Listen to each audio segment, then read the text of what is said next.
The second half of the Rockies begins on the West Coast in America's finest city. San Diego, California. Petco Park is where the second half will begin, and the Rockies taking on the Padres over the weekend, a three-game set, and then it's right back home to continue their work at Coors Field and try to continue the momentum they picked off over the last weekend that they played, sweeping the Braves in a four-game set. Beautiful evening for baseball, as it typically is in San Diego.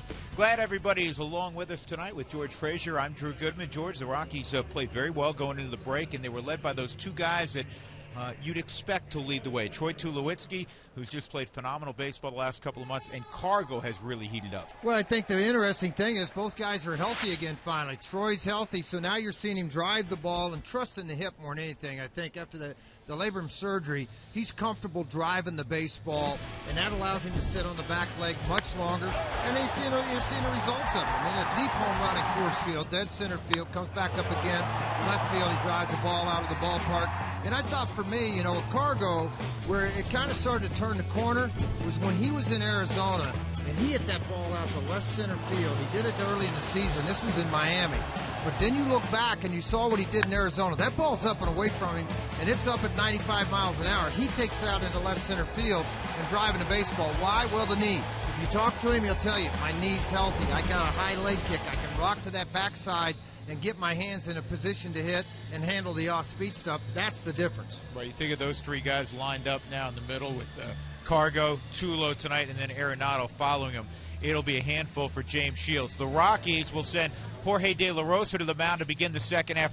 No surprise. Now, he doesn't have great numbers all time against San Diego. He's been steady here. But you look at his last month and a half of work, and it's Jorge at his finest. He's Jorge at his finest. Best way to put it. The groin feels good. We're all back to injuries again. We're talking about all the different things that have happened to players. But the last four on the road, 4-0, and an earned run average under 1. 27 and a third, just 15 hits, 3 earned runs given up. The opposition's hit 163. He's 8-5 in his career overall against the San Diego Padres. 3-2 here at Petco Park, but an earned run average under 3. Remember, he's been the number one guy for the last 3 years, so he draws their number one guy. It's not an easy task to score a lot of runs. It should be a lot of fun. When we come back, we'll get the second half underway. Nolan Arenado, an all-star. He's ready to go. He's leading the National League in RBIs with 70. Rockies, Padres, come on back to Petco Park with us.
For the Rockies, the Padres have played a couple more. The Padres come in 41-49. The Rockies 39-49 in the first half. Everybody in baseball got 4 full days off. Charlie Blackmon is rested and ready to go here in San Diego. The Rockies and Padres meeting for the 8th time this year. Padres have had their way with the Rockies of late at Petco, which is kind of a surprise. They've won 13 out of 16 here against the Rockies, and typically the Rockies have played well in San Diego. Here's the Rockies lineup. Walt will have Charlie leading off, as you know. It's brought to you by Southwest Airlines. He'll be followed up by Cargo. He's going to bat in the 2-hole, then Tulowitzki, Arenado, Ben Paulson. DJ LeMahieu in an RBI spot, then Michael McHenry, Drew Stubbs, and Jorge De La Rosa. And the reason you can bat Blackmon and Cargo back-to-back is, George, there are no lefties in the Padres bullpen. Once again. It always seems that way, doesn't it? If they have any, it's one. I mean, it's pretty amazing to me that this franchise does not have a left-hander in their bullpen. It's very surprising. Pat Murphy, the interim manager, and that's the way he's listed, interim manager for the rest of the year. It worked in AAA with this ball club or this organization after being relieved of his duties at Arizona State. And has come on and done a wonderful job. Well, he's a legendary, and I don't think I'm exaggerating, he's a legendary college coach. Notre Dame, Arizona State. He's been in pro ball since 2010. Worked at Eugene in the rookie level, which was probably a good initial fit for him. That's where you get a lot of the younger players, the college guys, and he understands them. Obviously, of his long career at Notre Dame and at Arizona State. 9-15 so far under Pat Murphy.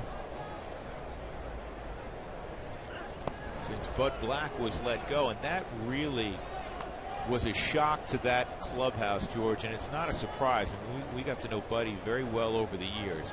Immensely popular in the clubhouse, and it truly was a shock to the organization. 679 and 719, I think, was his record. Think of all those bad teams he managed here. And able to win that many ball games, and the respect he had throughout baseball. He'll be back either managing, he'll be a general manager someday if that's the road he so chooses. Would surprise me to see him show up the road just north of here. 2-2 on Charlie, and that's a little bouncer to the first baseman Yonder Alonso, and you saw the good changeup from James Shields.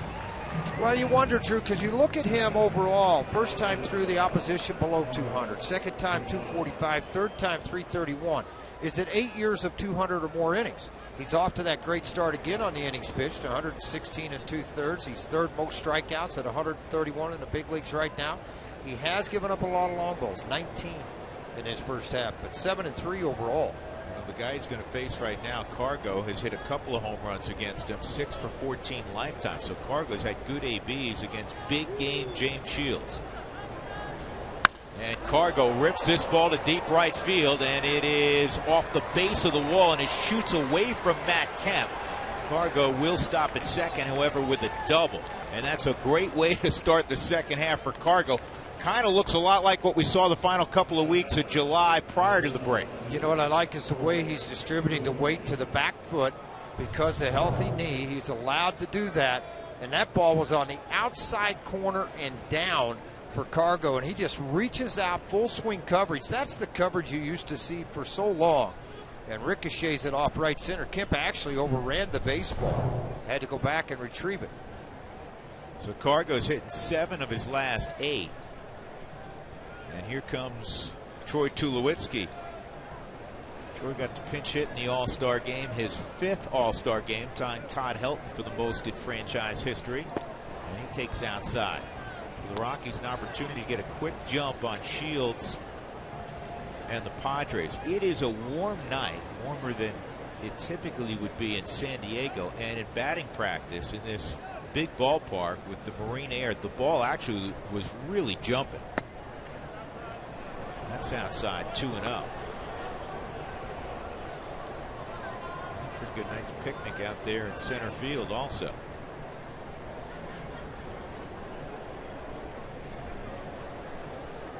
I don't know if you noticed, George, the weather does not stink here. Well, Cargo is going to cross over, and that's not a good decision.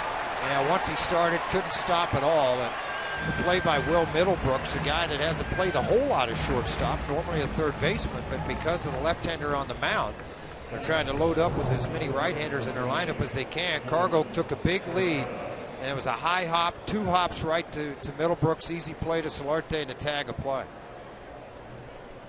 Here the Padres defensively. Justin Upton's in left field. His brother Melvin used to go as BJ, as I think you're aware. Matt Kemp in right field. Solarte, Middlebrooks, Jerko, Alonso, Derek Norris behind the plate. Folks, to be kind, they've had trouble up the middle. And they're a middle-of-the-road defense, but they've had a whole lot of problems defending the middle of the field. Derek Norris has some pass balls. They're now using Will Middlebrooks at shortstop. This is his 4th start there. As George mentioned, he hasn't been there much. How about this? He hadn't played there before this year since high school. Been a while. How about the numbers that Nolan Arenado has put up against Big James Shields? 7 for 11, 3 home runs. And you know James Shields is very much aware of what he did last time he faced Nolan. This was on May 3rd at Petco. A couple of long balls for Nolan. Again, 15 of his 24 home runs have come out on the road. And that's back up the middle and a base hit. Now how big was that running mistake by Carlos? Would have produced a run. I know you can't say, well, is the pitch sequence going to be the same? Maybe not, but with the success that lineup had against him, though, you almost feel like you took the bat out of a guy's hands when you do that. A chance for an RBI. So 2 on for Ben Paulson. Ben swung the bat here late last season, but tonight will be the first time he's actually played defense at Petco Park. Troy at second, Nolan at first, and Paulson takes a strike on the outer edge from Shields.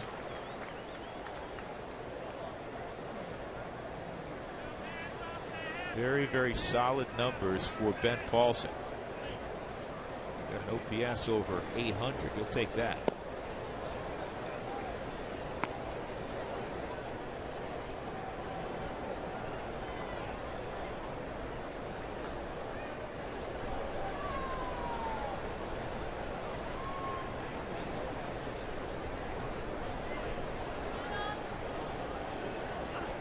And this is up the middle with topspin. Jerko is going to get there and flip it to Middlebrooks in time to get the out.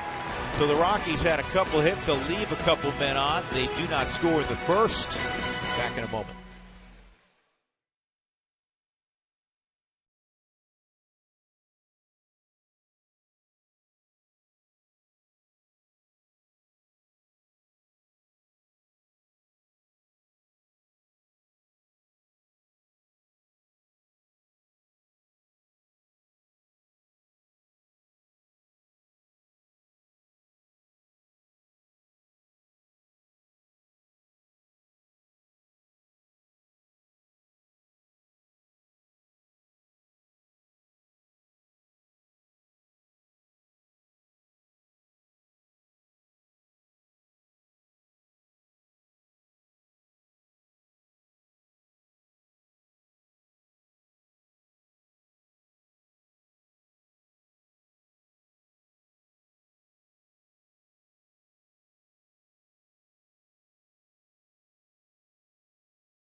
Jenny Cavnar along in a little bit.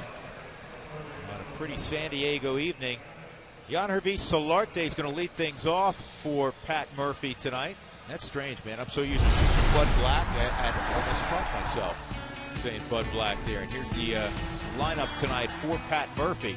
Derek Norris will bat in the second spot. Then Matt Kemp has picked it up a little bit right before the break. Justin Upton had a real good first month and a half of the season. He's tailed off of late. Jed Jerko spent some time in the minor leagues this year. He was struggling so much. Yonder Alonso's been steady. There's Melvin Upton Jr., Will Middlebrooks. Those two guys have struggled as well with the bat. And then James Shields, all to face Jorge De La Rosa. And De La Rosa looking for his 7th victory of the year. Well, you see the big numbers. 14 games started, not a complete game. That's not surprising enough to me at all. 434 in run average, 76 and 2/3 innings.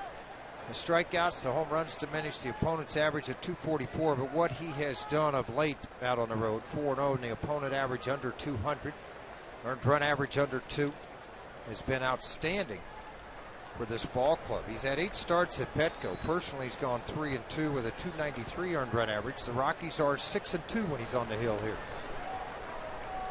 Well, the Rockies will put a shift on right out of the gate for Solarte. DJ LeMahieu is on the left side of second base, and the first pitch of the ball game's in there for a strike from De La Rosa. Solarte just 2 for 9 lifetime against De La. And here's the 0-1. I got it, you take it. Somebody else in the a beautiful catch in the press box. Did Warren Miller make it? No, Warren did not. I wish he did, though. It'd be appropriate. Warren got engaged yesterday. Congratulations to everyone. We got to find Warren. He's There's up Warren. there. He's up on the Yep, there top he is shelf. on the He's top shelf, right yeah. in the middle. Congratulations to Warren. Amanda, I don't know what you were thinking about, but oh boy, Warren for years outstanding yes. head of public relations here in San Diego, and now he's doing a fabulous job with the Rockies. You know, he actually expanded his job here with the Padres. He was working in their minor league administration office also. I mean, he wore a lot of hats. And wore them all well. And doesn't know he's on TV right now. No, he's about to take a bite out of dinner, it looked like. That ball's fouled off also. One of the things lately with De La Rosa, George, last 7 starts, as opposed to a lot of deep pitch counts, he's averaging just a little over 15 pitches per inning, as opposed to earlier in the year was closer to 18. And then you start to match that up, that works into the 7th inning pretty comfortable.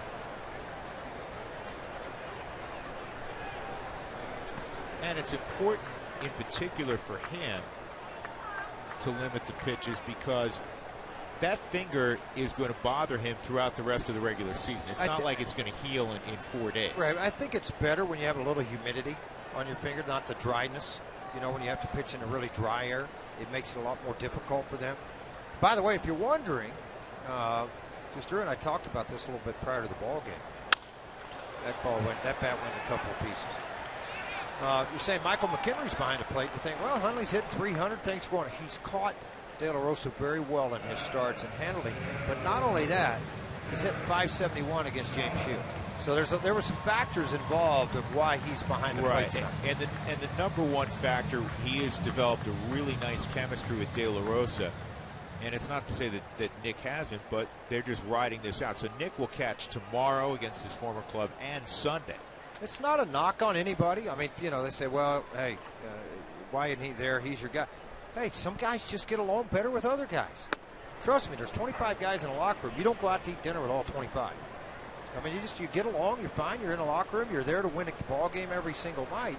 But sometimes guys just handle other pitchers better. And one of the great combinations, one of them's going to the Hall of Fame this year, Greg Maddux with the Atlanta Braves. Charlie O'Brien was his personal catcher for about 3 years. He had some of his better years. Well, this is Derek Norris, the catcher for the Padres, former Oakland A behind the plate, one of many new faces for San Diego this year. That's fouled off. I don't think many people, George, figured the Padres at the All-Star break would be 8 games beneath 500.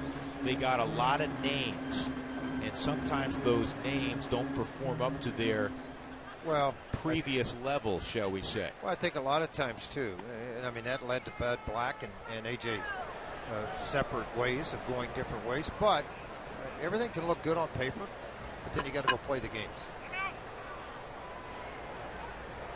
Time granted late. 1-2 is the count on Derek Norris.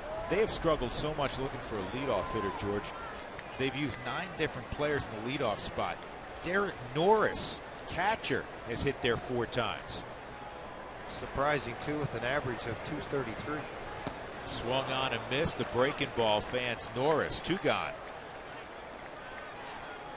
Here are the Rockies with the gloves. Drew Stubbs is getting the start in left field tonight. Charlie Blackmon in center. Cargo is in right. Arenado and Tulowitzki, all-stars on the left side. DJ coming off his first all-star appearance on the right side with Ben Paulson. And as we've been discussing, Michael McHenry is doing the catching.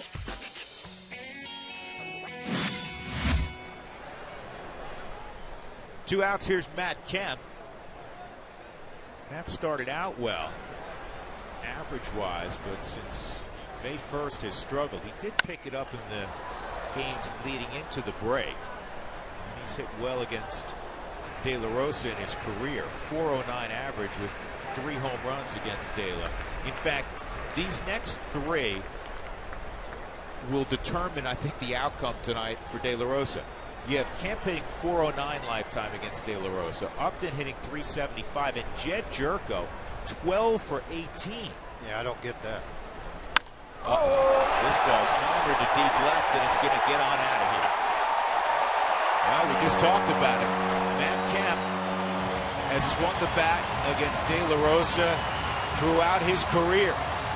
And he just hit a first-inning home run to make it 1-0 San Diego.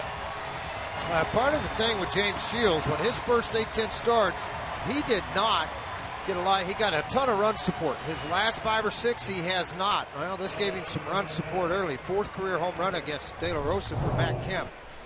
We'll take a look at this pitch. Fastball, could have been a cutter. Looked like it started to come in on him a little bit. And then he ends up, driving this ball almost to the upper deck. I think it did get to the upper deck at Petco. That's a strong guy at home plate that took advantage of a mistake. And now Justin Upton. And that pitch misses ball 1.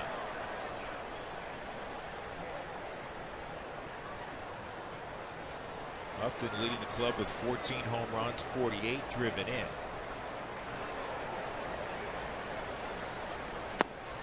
Stat that really amazes me about Justin this year, and we've seen him steal bases, George, in the past, but typically when big guys, big power hitting guys like Justin Upton, as they move along in their career, we saw this with Matt Holliday, we've seen it a little bit with Tulowitzki with the leg injuries, Cargo even, they don't run as much. Justin Upton 17 out of 18 this year. Free agent at the end of the year. I'm showing all the facets of the game that I've got. In fact, he stole a base. He had a single in the All-Star game and stole a base on Tuesday night in Cincinnati.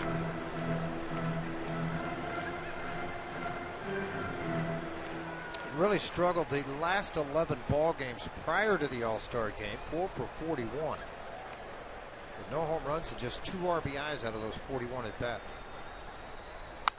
There's a lot of teams being represented here in San Diego. Some of the scouts live here. Some of them have traveled in. Guys that are looking for big bats. And this is one of the topics of conversation around San Diego with him being a free agent.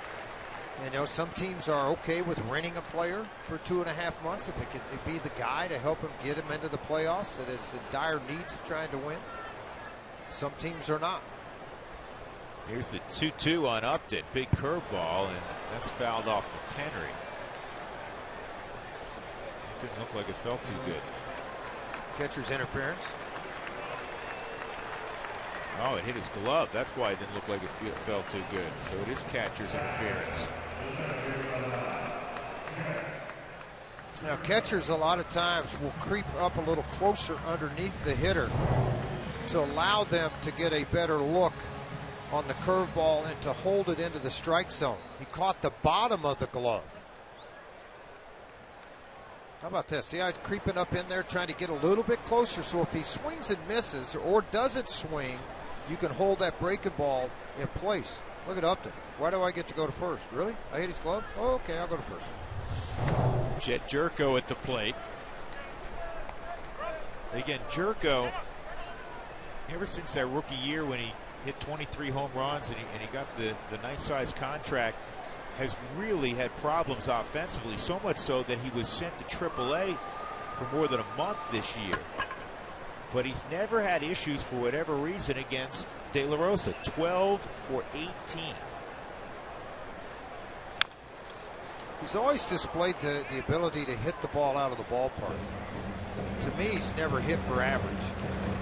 And he can be pitched to a little bit. Yeah, he's a stout guy. I mean, he's a mistake hitter a lot of times too. I mean, you hang the breaking ball, or you get the slider out over the middle of the plate.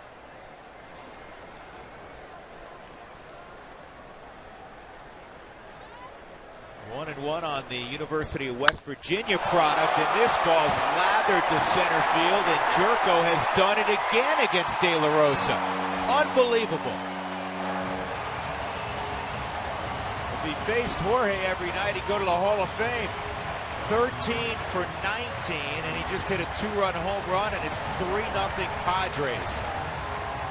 And we talked about those three guys in the middle, their history against De La Rosa, and they've done early damage. Big early damage, not just base hits. It's been like a tornado hit. I mean, this thing goes out to dead center field, 396. De La Rosa dropped the head off of the bat. He knew it was gone. As it traveled out over the head of Charlie Blackmon and into that center field area. Well, big James Shield is big game. James Shield's feeling pretty good about the run support shown early. So here's Yonder Alonso. Doug just handed me a note, and this is a little bit along the Kershaw lines. As far as being a #1 guy in a rotation, then they get to postseason, they struggle. James Shields is 3-6 with a .550 earned run average in postseason. How'd you get that name, Doug? Big Game James. This is Luke to Tulowitzki, and or Arenado, excuse me, he redirects himself and makes the catch. The shift was on, and that ends the inning. But 2 home runs. Matt Kemp a solo shot, Jed Jerko a 2-run shot, 3-0 Padres.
Jenny Kavnar back with you here at Petco Park. DJ LeMahieu, as you just saw, fresh off his first trip to the All-Star game. Of course, he joined his teammates Troy Tulowitzki and Nolan Arenado. But DJ, a starter.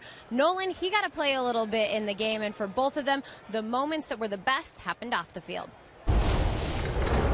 I guess we had a rain delay before the game or before BP, and talking to the guys in the cage about hitting and stuff like that was probably the best part for me. I mean, they're so good at what they do. They're the best in the game, and to be a part of it with them and listen to them talk, it was like I didn't feel very smart. You know, I mean, those guys are smart hitters, and I just took a lot from it, and it was really cool. It's had a lot of fun. It was definitely a whirlwind, like everyone said it would be. But having if Nolan and Tuller weren't there, you know, I don't know what I would have done. But having them there made it a lot of fun. well. A fun experience for all the teammates together. Of course, Nolan and DJ got to share getting their gold gloves together last year. This year, they got to share the all-star experience, guys. Yeah, it was really neat. And one of the things that DJ said to me, and DJ's a pretty quiet guy. We all know that, and he's very reserved. They put all 3 Rockies in the same place in the locker room, in the clubhouse. So that made it more comfortable. And DJ, I tell you what, I know he didn't have a hit. He hit the ball on the absolute nose twice, one to center and one to right. And he played his typical great defense. He really did a nice job. And his family there, special moment. It's also funny, the bite that Jenny led to with Nolan. This ball's lined to right down the line, and a diving attempt by Kemp. He's got to pick himself up, and DJ's going to have a leadoff double. Good start to the second half for DJ LeMahieu. But to hear Nolan say, yeah, these guys are really good. Guess what, Nolan? You're with them. You're leading the league in RBIs. You're really good. Yeah, that's what they say about you. Yeah, and that's the thing about it. You're an all-star. You're in the same room with them. Don't feel inferior at all about those conversations. But there's a lot of guys that have different looks. And here's DJ LeMahieu with a different look for Matt Kemp. Thought he could cut it off in the corner, just out of the reach of Matt's glove by about 6 inches. And DJ scoots on into second base with nobody out. And the Rockies could have possibly had that run back in the first inning. Tell them what may have happened out of that. The Rockies have a chance here. Nice block by Derek Norris, and he had to backhand the curveball in the dirt. Let me spit it out again. Derek Norris, the young man who was drafted by the Washington Nationals in the 4th round out of Goddard, Kansas. Hey, it's Goddard. Dougie, look that up. He's out of Kansas. He'd signed to go to Wichita State University. They sent him on to the Oakland Athletics, is where he got to the big leagues, and then now behind the plate here with the Padres. You got a Goddard. McHenry is 4 for 7 lifetime against James Shields. Swings and misses there. 1 ball, 1 strike. Rockies down 3-0. They had a double and a single in the first inning. Cargo a double, Nolan Arenado a single. Ran into an out on the base pass. Rockies did not score in that first. That's inside.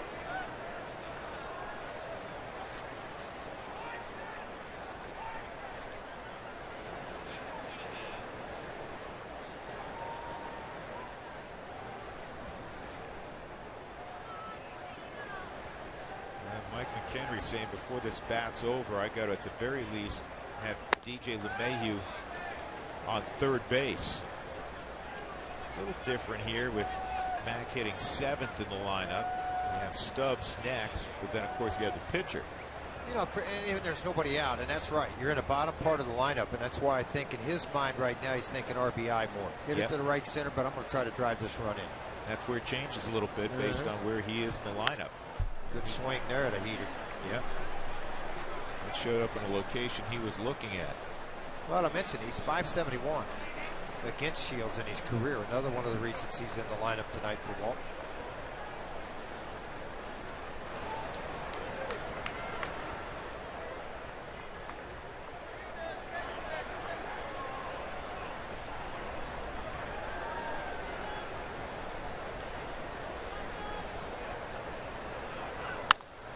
Well, this ball's hit well to right center field. Kemp misjudged it initially. He'll go back near the track. DJ will move up 90 feet. So with 1 out, LeMahieu at third, and it'll be the responsibility of Drew Stubbs to get him home. By the way, I just got an answer sent to me by none other than Tracy Ringles. Big James Shields' nickname was given to him by a roommate because of Shields' fascination with big game James Worthy. Well, there you go. There you go. Thank you, Tracy. Well, Shields is a Southern California kid, and James Worthy, big star with the Lakers after his days in Carolina. Drew takes a strike. Drew swinging the bat better of late. He's hitting 4 straight, including 3 home runs during that period of time. He went back home to Austin for a few days during the All-Star break. A lot of guys headed up to the mountains.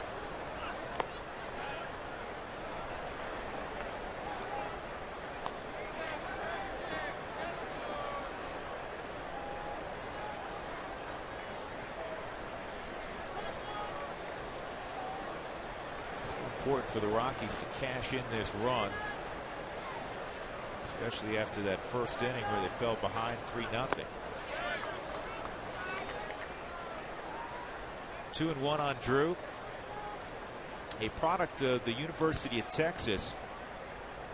For a while it came down to Texas and Florida State for Drew. Florida State, the first school to offer him. That's a slider for a strike on the outside corner.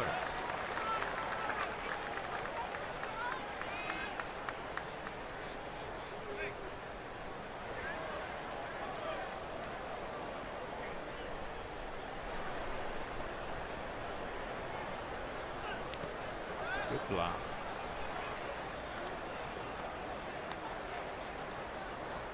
I mentioned earlier about his 8 straight years of 200 innings. That's a lot, Drew. That's a lot of innings. By the way, the second on that, Verlander also has 8. Shocking, not shocking to me. Burley has 14 straight with 200 or more. In the last 8 years, there's only one guy who's thrown more innings than James Shields, and it's by a third of an inning. Felix Hernandez, King Felix, another real durable guy. 3-2 on Stubbs. De La Rosa on deck, and he missed with a sinker. Very patient at bat by Stubbs, and now it's first and third for De La Rosa. With every challenge call, the Subaru Eyesight Review will determine the outcome. Love, it's what makes a Subaru a Subaru. Well, in the first half, there were 701 reviews. 164, a little less than a quarter, were confirmed. Another way of saying that is the call stood. So I guess about almost 52% stood. And 331 were overturned, a little less than 48%. First and third, great speed at first in Stubbs.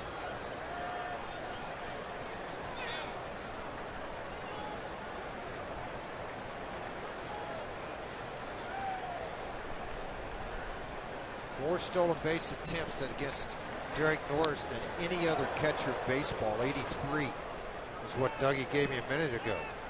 He's thrown out 29, correct, Doug? Thrown out 29 would-be base stealers.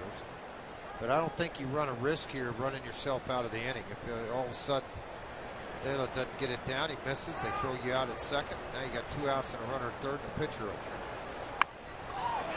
Base hit to left. No. You've seen that before. You bunt it over the charging infielder's head. But it's usually a position guy that can handle the bat a little better.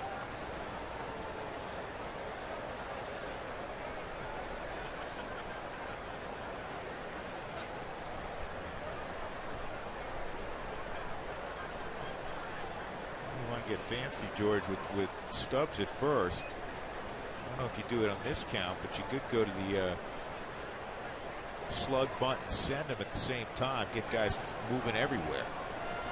Make contact, it's great.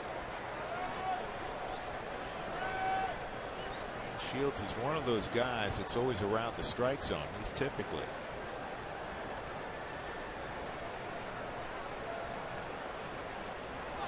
Solarte on the grass at third. Another check of Stubbs out at first base. Kind of a delayed call by DJ Rayburn. Drew's kind of slowly walking back as if to say, I thought I had my hand in. And see if he has a case right here if Walt challenges it. Perfect throw by Shields. No, he's out. Yeah, he's out. Well, Dela's got to knock in LeMahieu by himself. 2 outs. Be a frustrating game. It's 2 mistakes the Rockies have made on the base paths in the first 2 innings.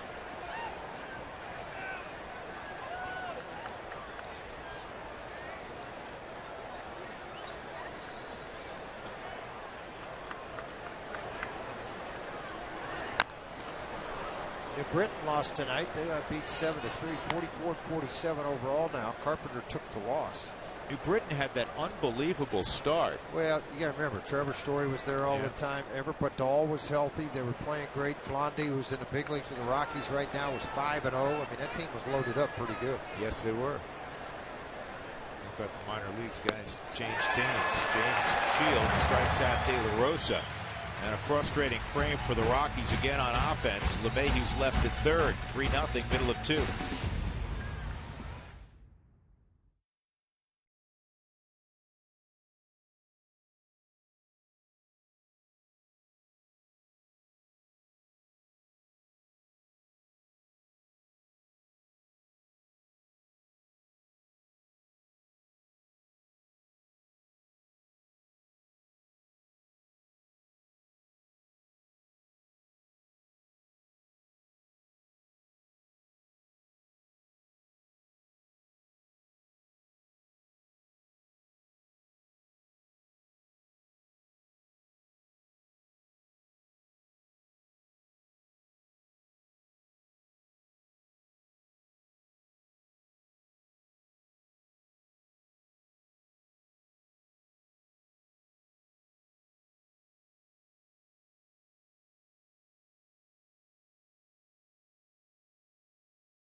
How much of the All-Star festivities were you able to catch? Well, I watched a little bit. I mean, I watched Dallas Keuchel, hometown kid from Tulsa, make his start.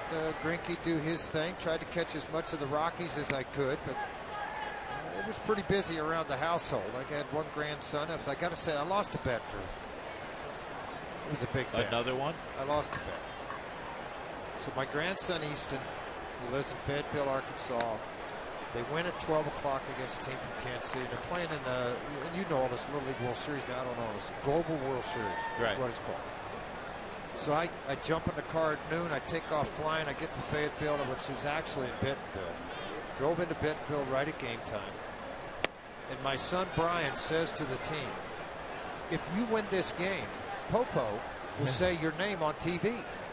They're like, you're kidding me. I said, thanks, Brian. Well, the Crush won from Fayetteville. How's that? Pretty good. Well, congratulations to the Crush. The Absolutely. Crush Good job, Easton. He had some nice trophies, and guys were all good. And everybody was happy, and Popo was tired. Turn around, drive back. Long day for Popo. It was a little bit of a long day, but yeah, these same kids have been together a long time. A lot of them play together, and they do a lot of different things together. But a lot of them, football, basketball, baseball, kind of like a lot of kids there. Brian's coached them for a number of years, and I enjoy watching them play. Now the 8-year-old's doing it in Coach Pitch. I didn't make any bets. I didn't make any bets on that. Upton strikes out, and that'll bring up Will Middlebrooks. No, nothing better. Debt's paid. So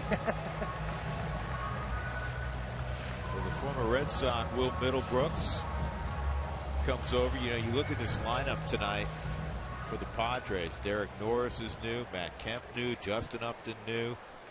Melvin Upton Jr., Will Middlebrooks, James Shields, 6 of the 9 came in that flurry of moves during the offseason by A.J. Preller. And obviously, so far, it has not worked out. Not one. There's one guy hitting 286 in this lineup. Everybody else is in the 220s, 230s. And the kind of interesting thing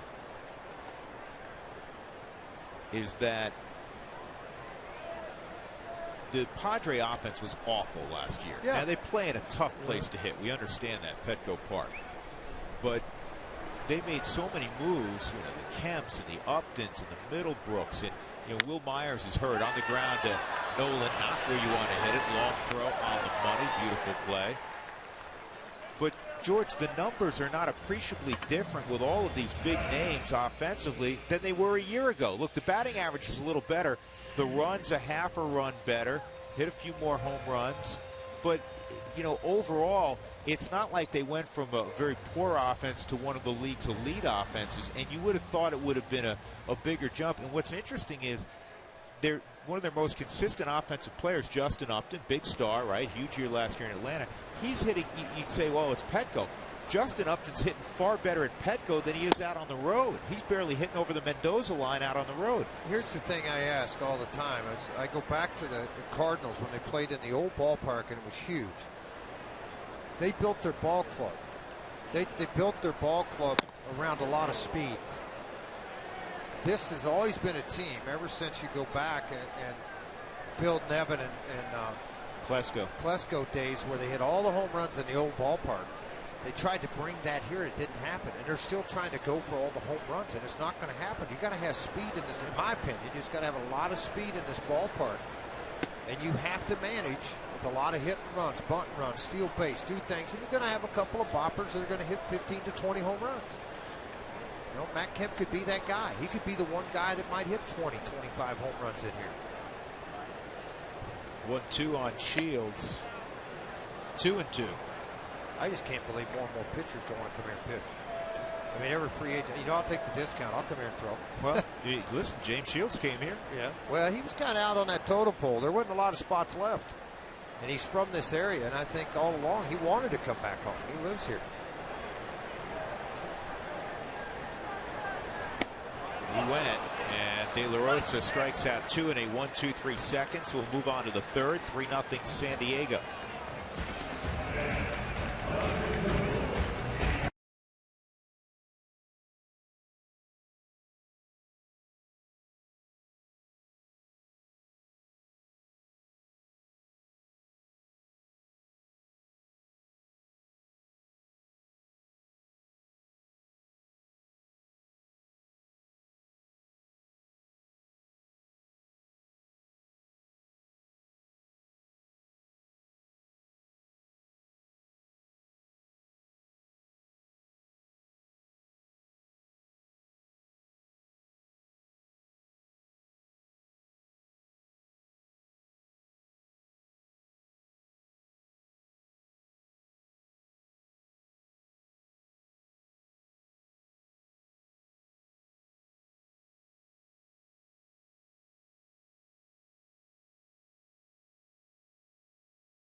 Root Sports is brought to you by your hometown Toyota stores, Let's Go Places, and by Southwest Airlines. Book your low fare now at southwest.com.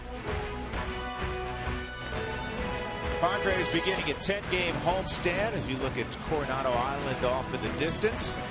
And they have a 3-0 lead here as we go to the top of the third with George Frazier and Jenny Cavnar. I'm Drew Goodman. The Rockies will have the top of the order in the third. Charlie Blackmon to lead things off against Shields. Charlie since June 1st hitting .331. His numbers very comparable to what he did a year ago when he was an all-star. Stolen bases really jumped. 23 stolen bases, just been caught 7 times. I'd love for him to get on base and test Derek Norris.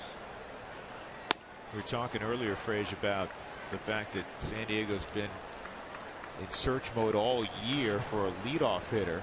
They've had 9 different guys lead off. Nobody really has put their foot down there. For the Rockies, this is game number 89 for Charlie. This is slicing out of play. For Charlie, he has been the leadoff man 83 times. Well, and he hadn't had any days off, playing every single day that he's in the lineup. You know, that it seems like you have a game. 2 strikes on Charlie. He fell behind his first time up against Shields and eventually rolled over on a changeup to first.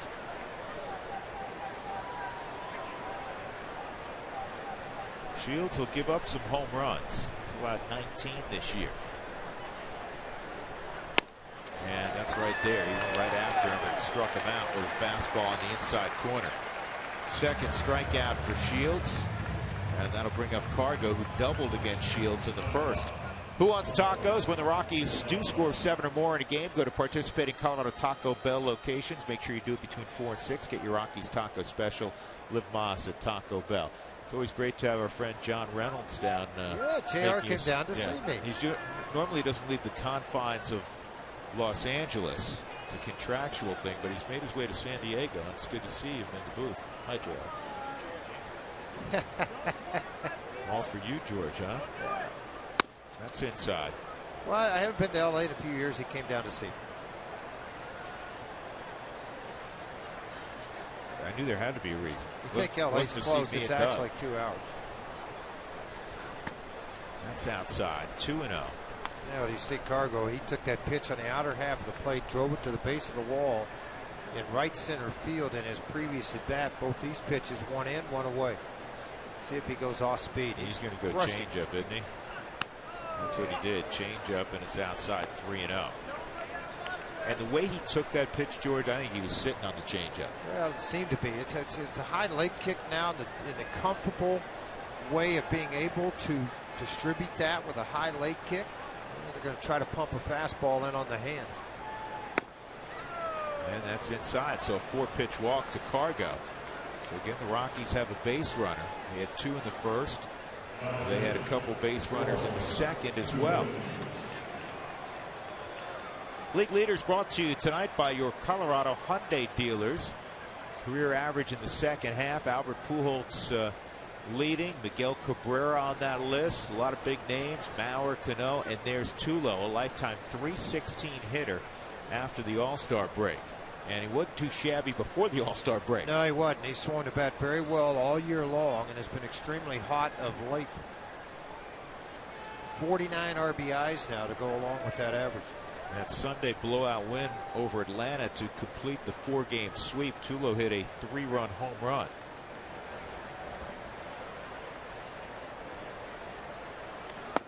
A 21-game hitting streak, longest in baseball this year, ended on Saturday.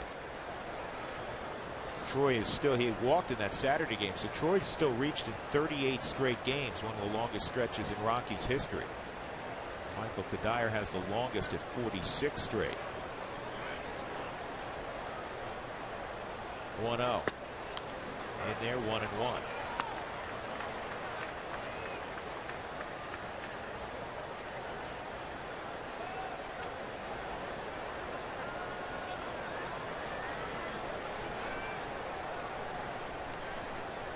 Fastball, cutter,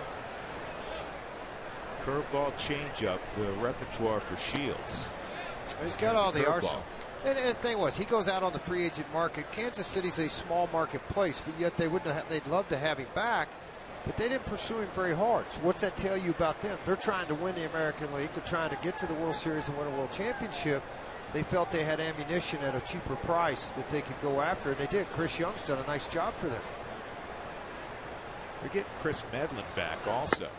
He's back in, he's making his first rehab start in AAA.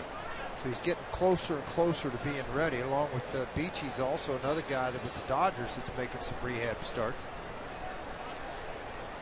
This is always a fascinating time of year leading up to the non-waiver trade deadline, 31st of July. I love all this. kinds of rumors. I love this time of the year. You want to see who's got it enough to get out on that ledge and say, I'm going to make this trade. I'm going to go get this guy, and he's going to make us better.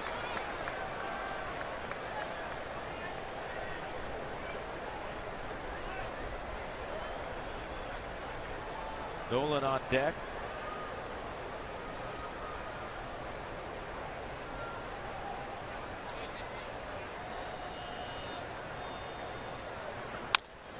High fly deep left with a twist on it, unfortunately.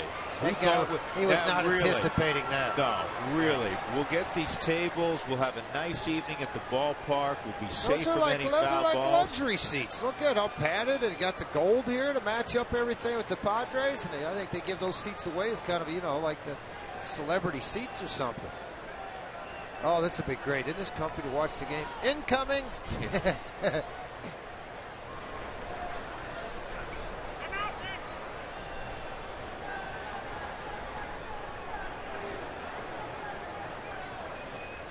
Three and two with one out. See if Cargo's running here.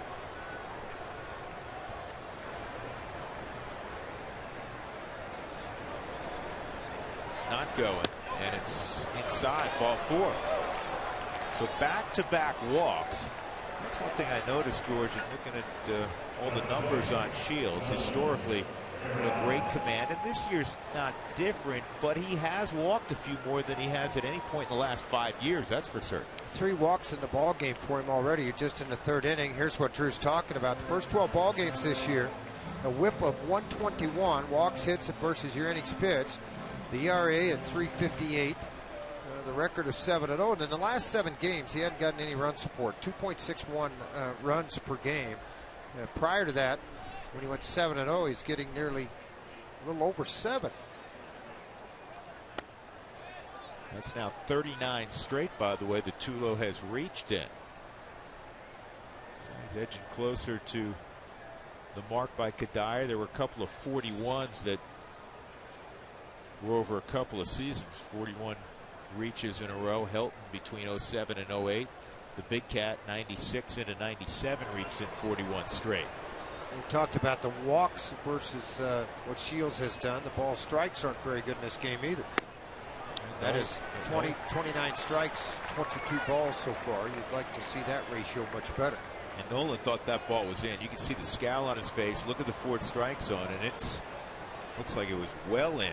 But Rob Drake called it a strike, so it's 1-1. Well, I think Rob Drake got completely fooled too on the curveball with Tulowitzki. It may have been down a little bit. It was pretty close to the plate. Swing and a miss by Arenado. Strike 2. Yep, he got the change up there, so it's 1-2. 2 runners on in each of the first 3 innings for the Rockies against James Shields, but they have yet to score.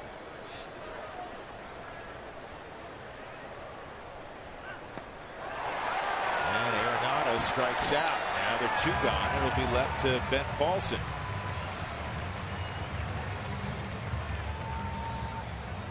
An array of pitches thrown to Nolan Arenado, capped off by an extremely good changeup. Behind in the count 0-2, Nolan typically doesn't chase a pitch like that.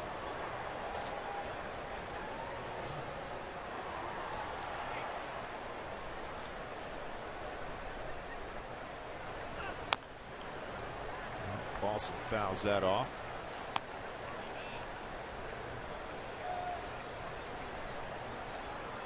Rockies tonight 0 for 5. They've had their chances early in this game with runners in scoring position. San Diego's scoring position started at home plate.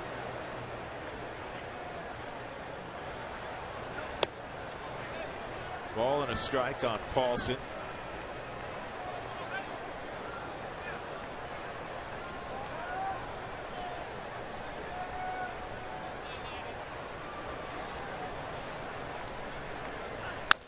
And Ben lines hits one to left field, and coming on is Dustin Upton. That'll end the inning. So again, the Rockies will leave a couple on. They've left 5 on in the first 3 innings. Padres leading 3-0.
Drew? That's the Pacific Ocean. Where?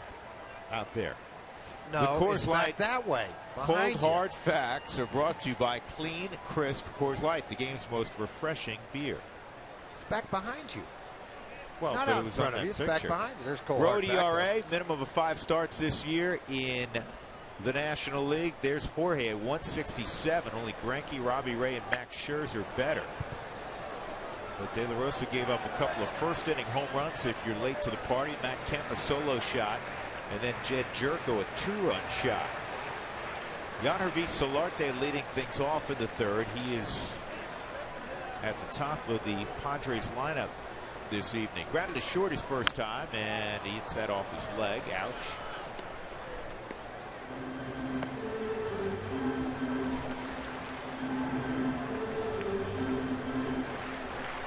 Yeah, we were talking about this time of year and the rumors. It will be especially interesting to see what certain teams do. The Padres are one of those teams because of the flurry of moves in the offseason, the number of big names they have. This ball's hit to right center. Cargo retreats and has it 1 out.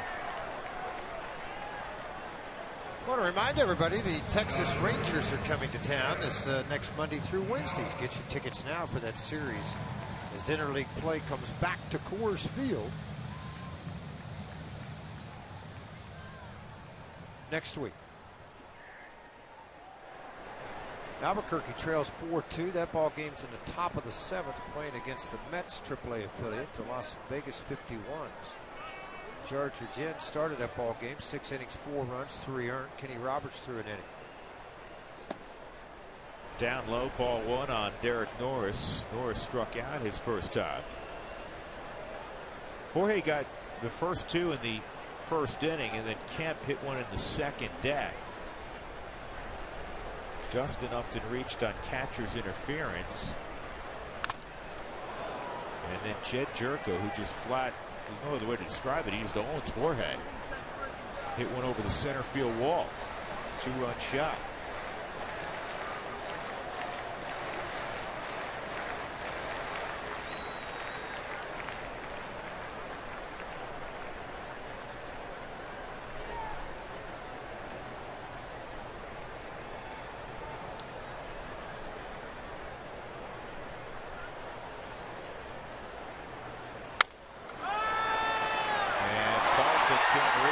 Norris has a broken bat single.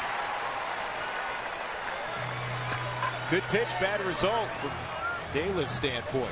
Yeah, just threw his bat out in front of it looked like a changeup away from him. Started to have that bite at the very end. Take another look at the pitch from Jorge. It was the changeup, the split finger. Off the end of the bat, Pulson playing even with the bag, takes off, just blooped just enough out of the reach of Ben's glove and into the outfield.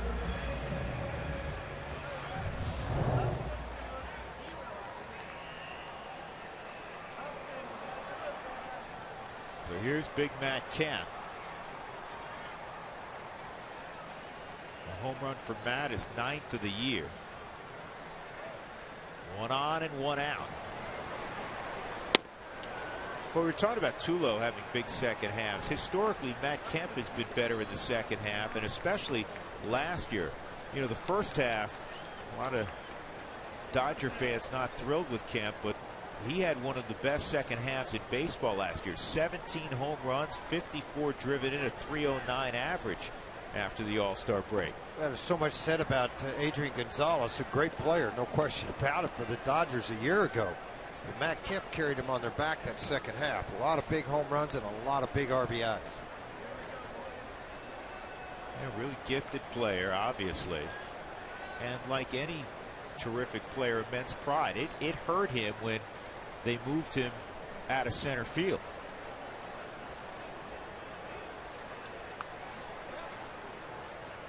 He's been just a corner outfielder in San Diego. They really don't have a quote-unquote true center fielder. Will Myers was playing there. Unfortunately for Will, seems like he has chronic wrist injuries. It's always been in his career that way. One of the healthiest years he had was Myers when he played in Double-A for Kansas City. Swung about really well, and injured again. Go to Tampa, good year, injured again. 3-0, and that's not close. And now they're 2 on and 1 out for Justin Upton.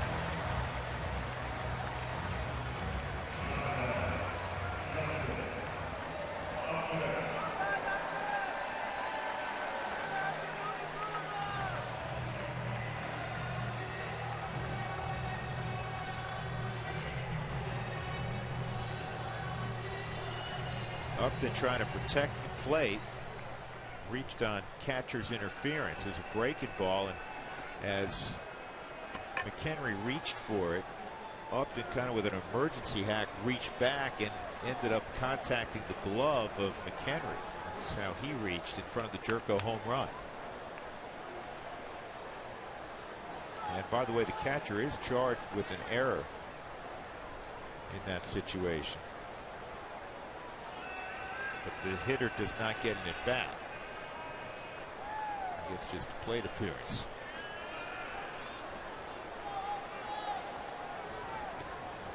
So that's the answer to that trivia question when one of your know-it-all friends says, okay, tell me how a guy can reach on an error but not have a plate appear, or not have an at-bat.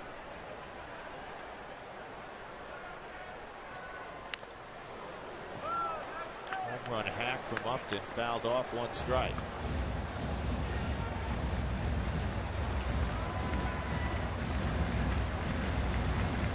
Another answer to a trivia question. It's July 17th tonight. That's not the trivia question, George. June 13th was the last time Zach Greinke gave up a run. And the guy who he gave up the run to was that man, Justin Upton. He had a home run against Greinke. He hadn't allowed a run since then. That's more than a month. Didn't he allow what? He allowed one in the All-Star game to Mike Trout. Does that count? Because yeah, that according counts. to most of the guys in the game, Trout should be playing in a different league.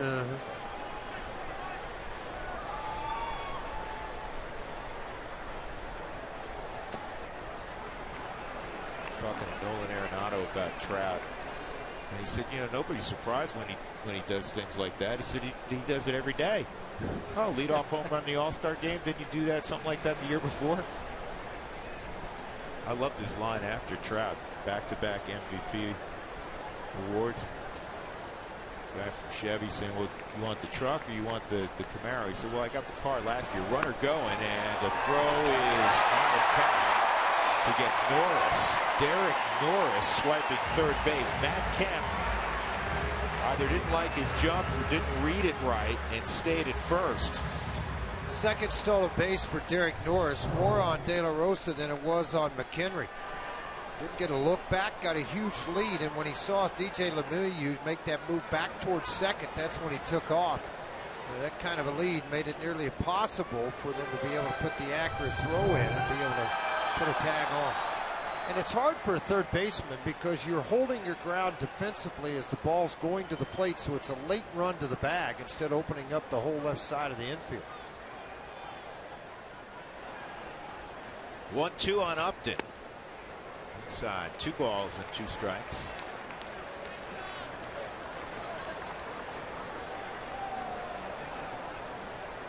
Justin hitting .306 at Petco. There's 11 of his 14 home runs here. Just a .208 average on the road. 2-2. And that's a shot to too low. They get a turn 2. Oh my, what a double play. The reverse turn by Tulowitzki. What a double play by Troy Tulowitzki. I've never seen him turn that way. Have you? Not like that. Not to make a play like that. Well, you wondered if he's healthy, folks. He's healthy. I can tell you, not only offensively, but defensively. The skip throw perfectly to DJ to the backside of the bag.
All on Root Sports is brought to you by the Ford Focus. Big MPGs and fun to drive. Ford, go further.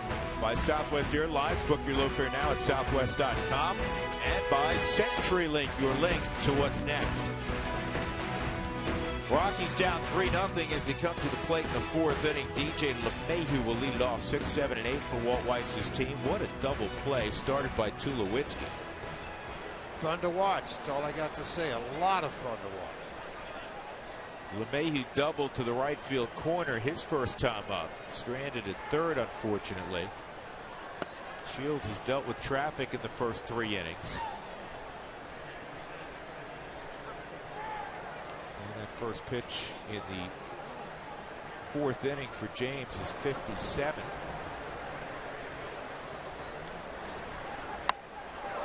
Self-preservation, but it's a foul ball, 1-1.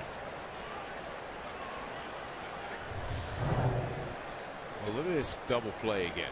One hop line drive, backhanded, off balance to the back of the bag, perfect strike and a pick by Paulson at first. That, folks, you can watch after 10:30 tonight. It'll be on a lot of highlight shows. And DJ with another base hit.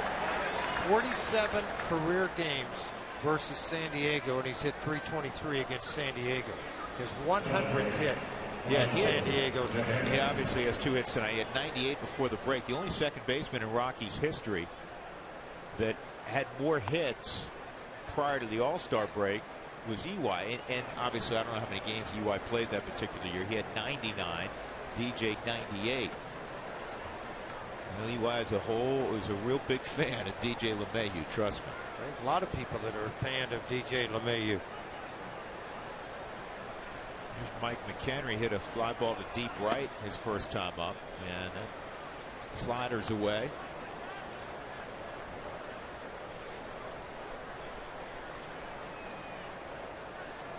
One of the issues for the Rockies, being 10 games beneath 500, has been road offense. The Rockies 27th in runs per game out on the road, 30th in on-base percentage out on the road. They've had traffic tonight, and that's a hot shot to Solarte. It is San Diego's turn to turn a double play. That was one hopper, and once Solarte came up with it, it was a foregone conclusion it was going to be a double play. It was hit so hard. It's time for you to tweet your strongest fan photo. Use the hashtag RMDataStrongFan, and you might find yourself in an upcoming game broadcast. It's brought to you by T-Mobile. 2 outs, nobody on. Drew Stubbs at the plate. He walked his first time.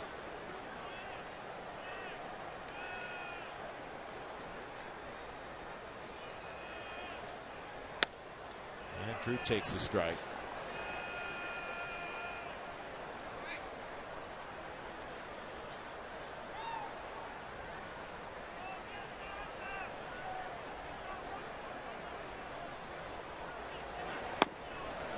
Curveball, he lost the bottom hand, 0-2. You know, we were talking earlier about Stubbs was recruited initially by Florida State and then a whole host of schools, and he stayed in the home state, went to the University of Texas.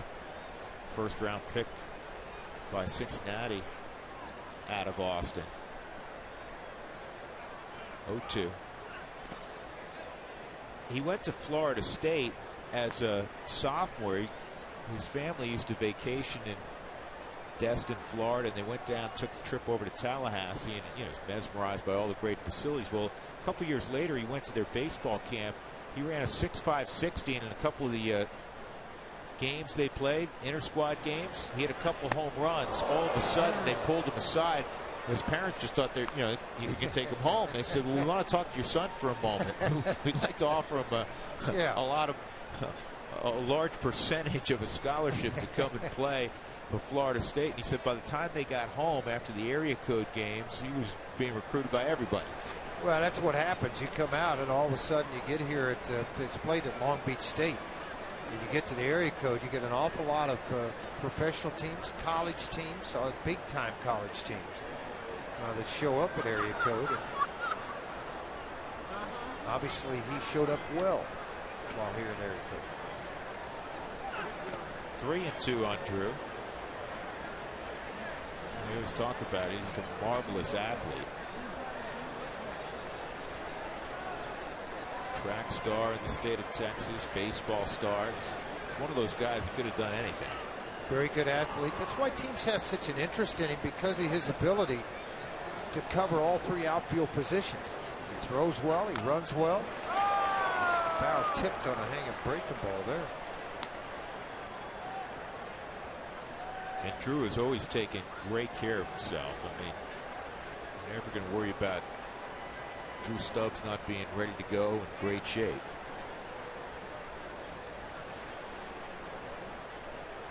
Two outs, nobody on after the double play, and it's 3-2 on Stubbs.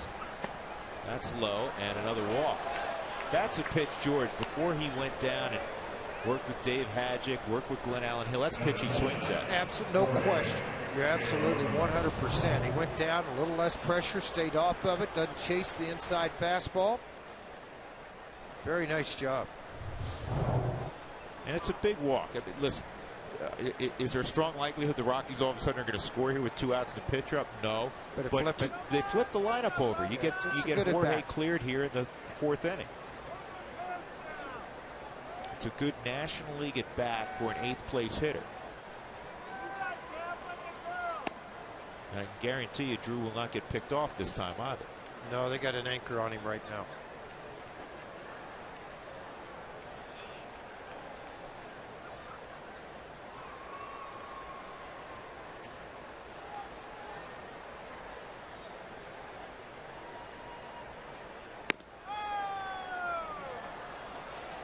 2-0. Jorge's going to look. Jorge's going to look down at Stu Cole, and Stu's going to give him the big take sign. Shouldn't have to give it to him. No, probably not, but just in case. Been around right? a while. You've been around a while. Okay, I'm not going to give you this sign. You should know by now. There's Stu. He got home. Got the family in town for the All-Star break.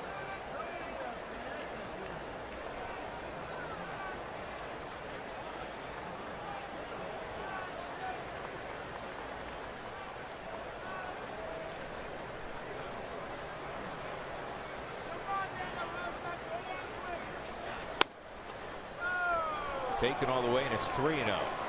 George, he will take 2 more pitches here. You think? Yes, that's how it's going to work. At least I know he will. Or I'll go talk to him at first. We're back in the dugout. Charlie waits in the on-deck circle. Why make don't swing at anything. And don't make it automatic strike either, though. That's the other thing I don't like, when they also bring him up just when it's close. 3-1. And Stubbs takes off. That's in there for a strike. And now it's 3-2. Stubbs in scoring position if De La Rosa could lob a hit to the outfield. Called strike 3. De La Rosa didn't think so. That was low. That was really low. That's exactly what you were talking about, George. That was kind of like, well, it's a pitcher, it's automatic. That ball was really south of the knees. Shouldn't be called a strike either. It's a hitter, it's a hitter. If it's a strike, it's a strike, and that's not a strike.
All right, Mark, thank you very much. Jed Jerko hit the 2-run home run in the first inning. Will lead things off in the fourth against Jorge, and he gets a breaking ball, and it's down low, ball 1.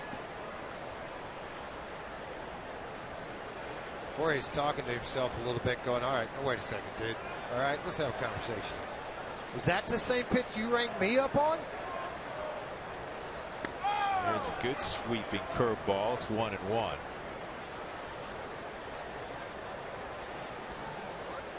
Jerko hitting .295 in 12 ball games since being called back to the big leagues.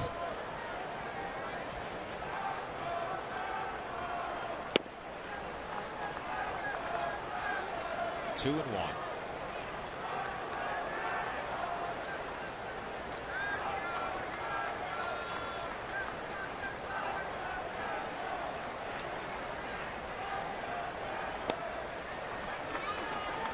inside 3-1.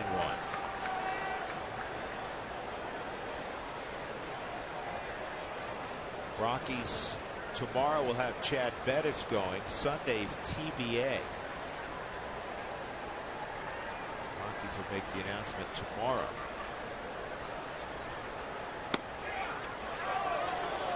On the outside corner, high in the strike zone. So it's 3-2.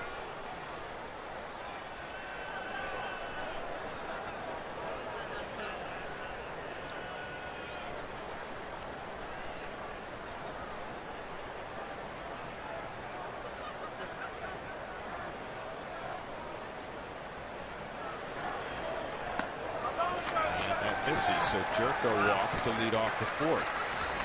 Well, be sure to check out the Great Clips charity cuts next Wednesday when the Rangers are in town. Stop by the Great Clips kiosk near the right field for a free haircut from a Great Clips stylist.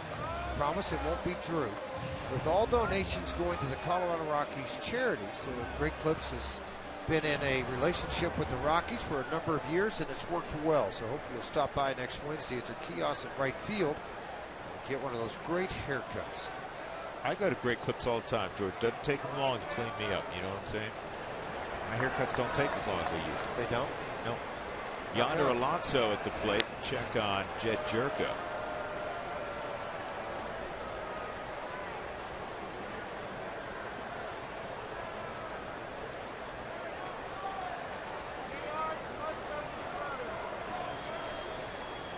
Yonder, a product of the University of Miami, a native of Cuba, moved with his family, that's foul, when he was 10 to South Florida.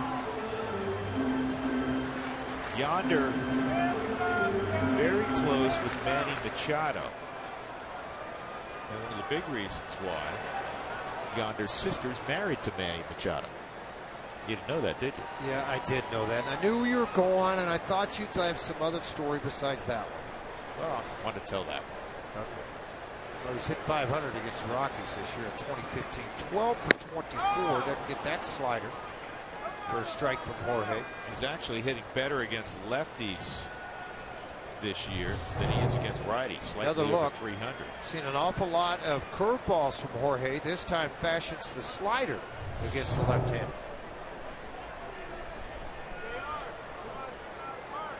Go back in, looking for it. The big sign given for the changeup.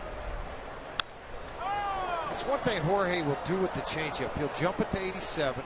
He'll back it up to 83. He'll throw the slider from 84. I have so many scouts that come up to me and say, all right, he's throwing a really hard slider, right? And I go, no, that's his split finger. And they go, no, it can't be. And I go, yeah, it is. It really is hard to tell, isn't it? Well, it depends on his grip and what he does with it. Asking now for the fastball away. This is where you can't make a mistake against Alonso. You got to keep it away from him. Did not. Stayed in the middle of the too much of the plate. First and second, nobody out in the fourth for the Padres. McHenry wants this pitch on the outside corner because you just gone away with a fastball, and Jorge talking to himself. So watch where this pitch is. Look how far McHenry's reaching back to the middle of the plate. So for Jorge, he just got too much of the plate area, and Alonso, who's hit left-handers very well all year, takes this pitch out into left field. The Padres with nobody out, first and second. There's something going here in the fourth inning.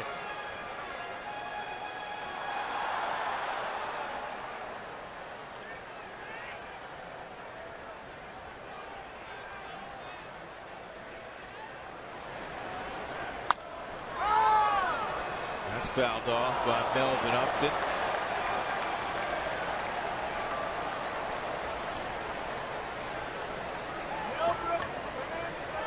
It's amazing how he struggled the last few years, George. You think about it, there was a year in Tampa. He was a terrific player in Tampa. There was a year he hit over 300 with the Rays. They thought they'd found a center fielder in Atlanta for years to come.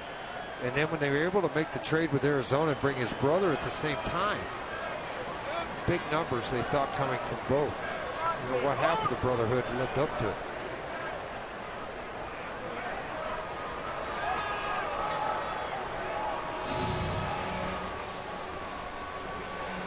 A lot of times you see a pitcher do that where he kind of spins, steps off the back of the rubber. There's not a pick play on, Sometimes when you lift that leg, if you're not sold on a pitch, you'll spin and make a fake throw to the second base area. Just to recount, restart again. Quick pitch to the plate with a runner at second. Remember, Derek Norris stole his second base off of De La Rosa an inning ago to get to third base.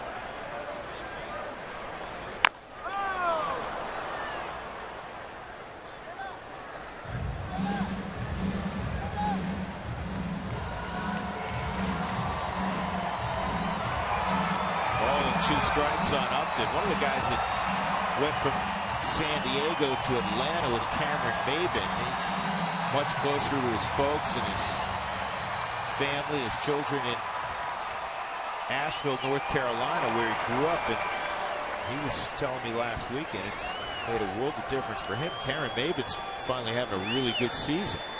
Well, the Uptons went from having mom and dad at every ball game when they were in Atlanta, and now it's couple thousand miles further away. This could be two. There's one, and just in time to get Melvin Upton, who runs very well. Now I'll say this, he was hesitant coming out of the box. When he hit it, there was a hesitation on his part before he took off running. That allowed this double play to get turned. Watch again. I mean, Toodle's going to get this ball perfect feed over to DJ, and then that's that shortstop arm at second, that snap throw on to first. He's out. Well, one more to look at it. Ball's inside the leather of the glove. Double play turn. Middlebrooks, you know, you mentioned Drew having an off year. In 2012 and 13, 169 ball games at the major league level. He hit 254, 32, and 103. In 143 ball games in 14 and 15, he's hit 203. Yeah, it's hard to figure. I mean, it's a hard game. We're always reminded of that. This is a guy that came to play third base, and he's starting at shortstop tonight. This is his fourth start there. He's been there a few other times in defensive changes, but he hadn't played there since high school. He lost his third base spot to Yangervis Solarte. Solarte was supposed to be a utility guy. But Amarista and Barmas haven't taken hold of the shortstop position, so therefore let's give this guy a shot. The position they're in, it's not going to hurt.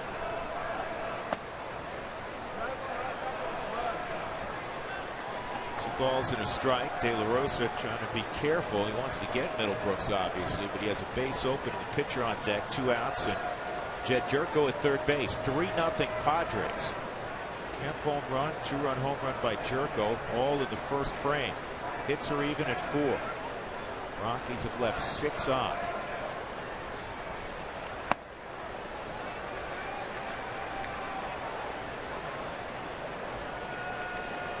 Get the 3-1, see if they just go ahead and walk him.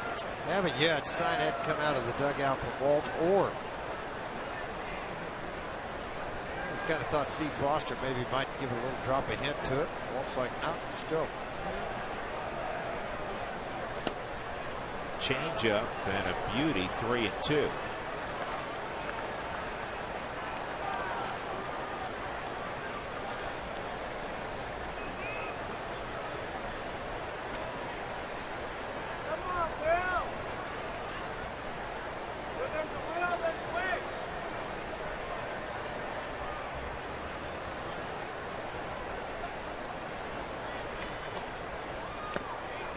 That's ball 4.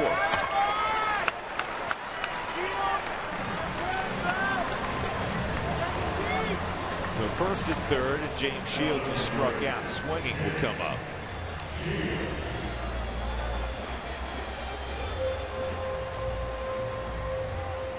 7 walks between 2 guys, Shields and De La Rosa. That's not very typical of these two. And Drew mentioned it.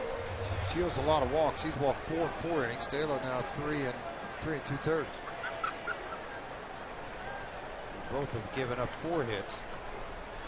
De La Rosa 3 runs, 2 earned.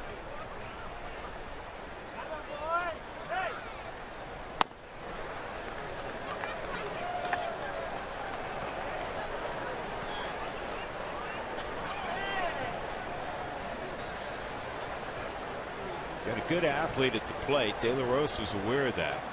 He's going to take a good swing.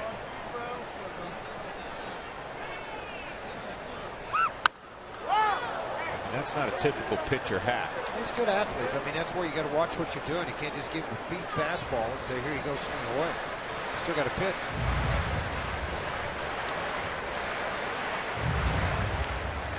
.40 at bats this year, and 7 hits. It's his career, excuse me. 40 at bats, 7 hits. He's hit a double, a couple of RBIs, 175 average. Now throwing the nasty changeup, get the inning over with. Yes, it's even more impressive when you think all those years in the American League. Tampa, Kansas City. Looking at that swing. Well, pitchers in the American League and National League, if you want to have a good swing, you go work at it. And you don't do it against coaches at 50 miles an hour. You do it against machines throwing 90 miles an hour. Work on your bunting, your slug bunting, and swinging the bat. 1-2 curveball, and it swings over the top. So De La Rosa strikes out Shields to end the threat. Runners left at first and third. We move on to inning number 5. Top of the order for the Rockies, trailing 3-0.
Bank game recap. Matt Kemp in the bottom of the first hit a solo home run, and that was followed up 2 hitters later by a 2-run shot by Jed Jerko against Jorge De La Rosa. The Rockies have had their opportunities. They are 0 for 7 with runners in scoring position. Somewhat atypical of the Rockies, who've hit very well this year. The best in baseball at hitting with runners in scoring position. Third time James Shields has faced the Rockies this year. The Rockies have had success against Shields. And now third time through the lineup for Colorado. Charlie Blackmon, Carlos Gonzalez, Troy Tulowitzki in the 5th. .341 average against Shields, third time through the lineup. Blackmon a ground out and a strikeout.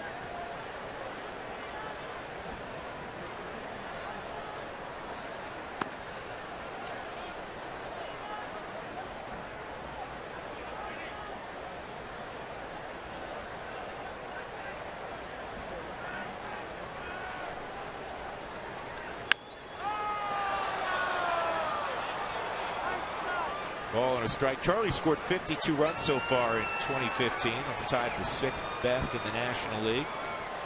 Paul Goldschmidt,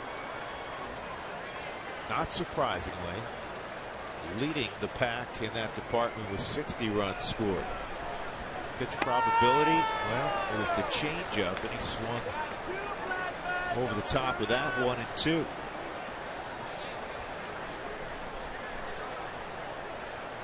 Rockies on Sunday before the All-Star break scored a season-high matching 11 runs, season-high matching 17 hits against the Braves.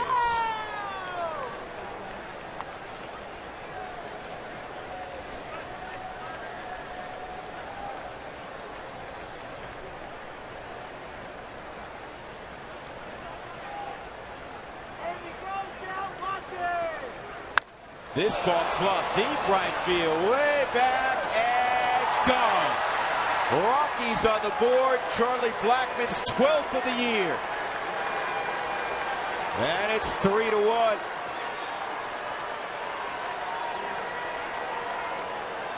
Well, right when the inning started, I mentioned what the opposition's done against Shields after their third time through the lineup. They've hit over 300 against.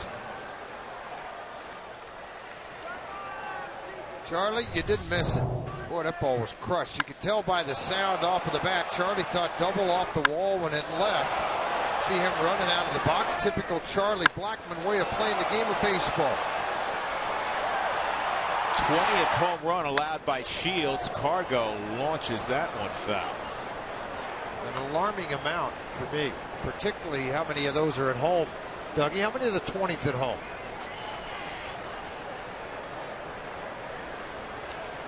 Cargo a double in the first, walked in the second. Fastball zipped high.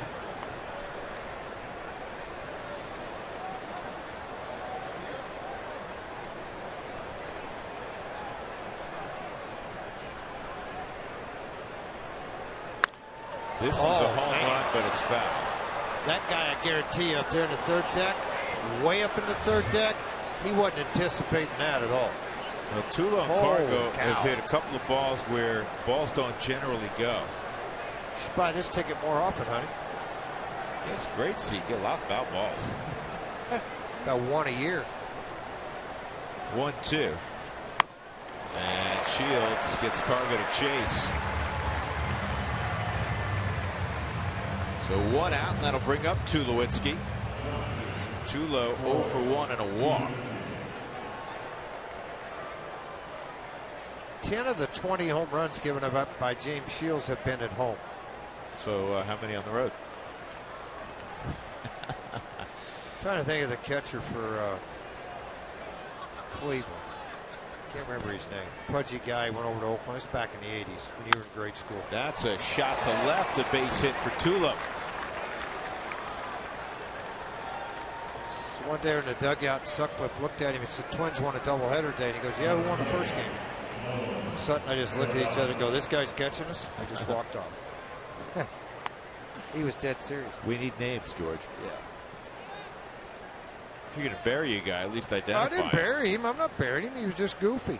They wanted him to lose weight. Pat Corrales did in 1984, and all of a sudden they took his helmet off when he was going down to the bullpen when he wasn't catching one day, and he had 3 ice cream sandwiches stuffed under his catcher's helmet. Stop it. He did.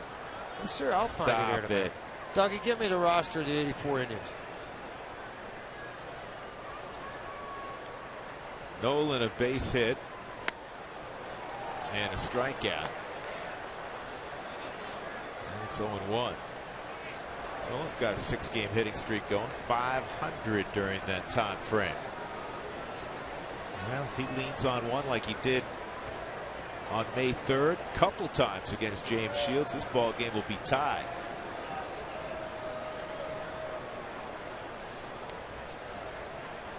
Troy a conservative lead, and it's 1-1.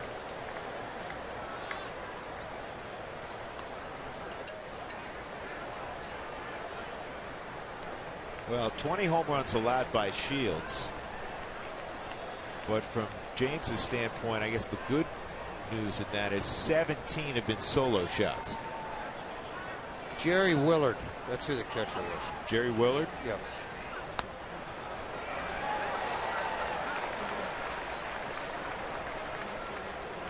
So he used to tuck ice cream sandwiches in his helmet, huh? 3.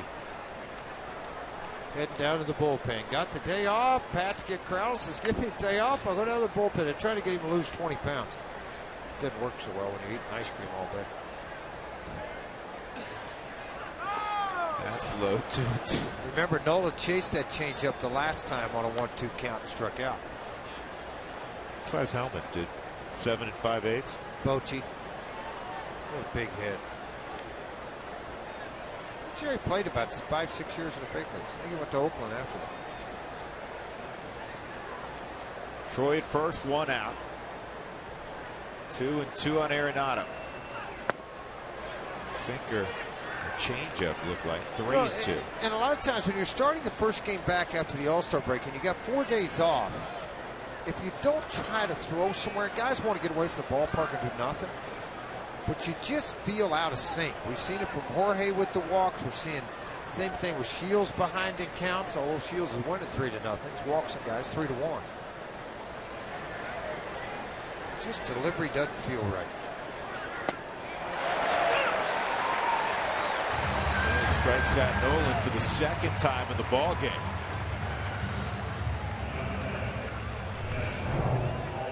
Looked like something off speed, had a big sink on it right at the very end.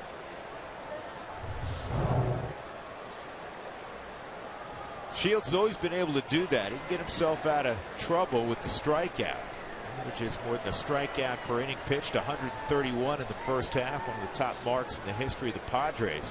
He has struck out 6 Rockies tonight. Ben Paulson takes ball 1.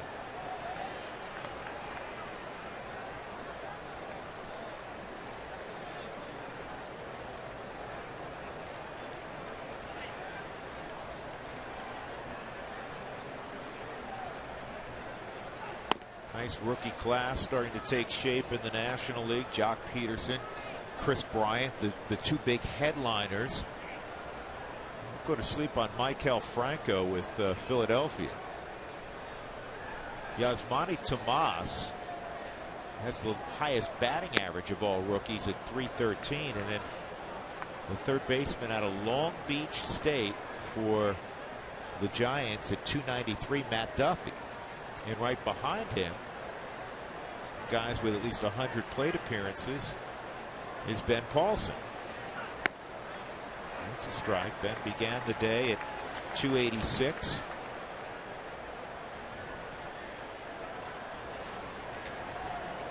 There's the guys we were just talking about.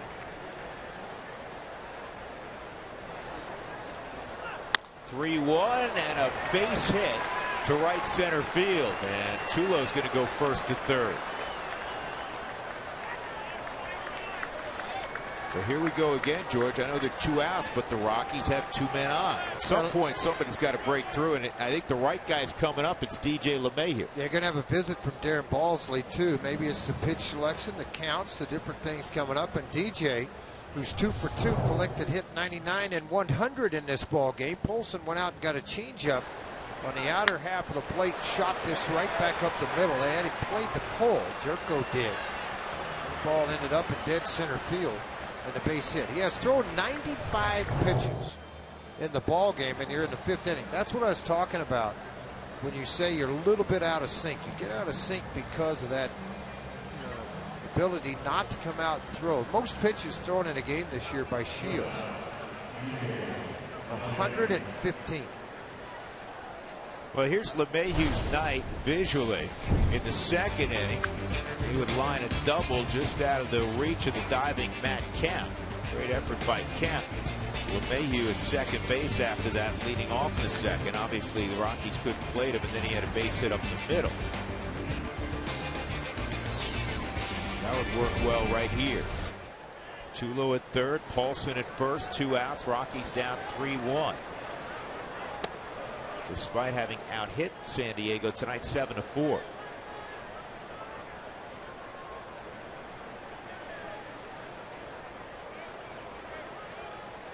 Wonderful numbers with 2 outs and runners in scoring position this year for LeMahieu. .378 average. 2-0.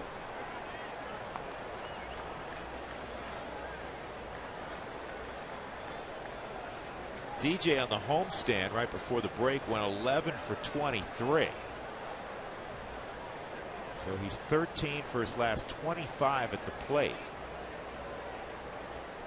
Go back further than that. He's 17 for his last 34. Takes a strike.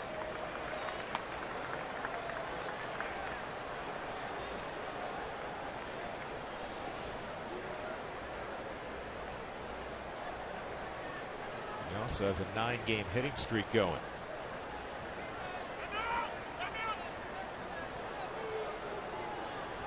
Shields is right about ready to deliver that baseball. Marcus Mateo in the bullpen.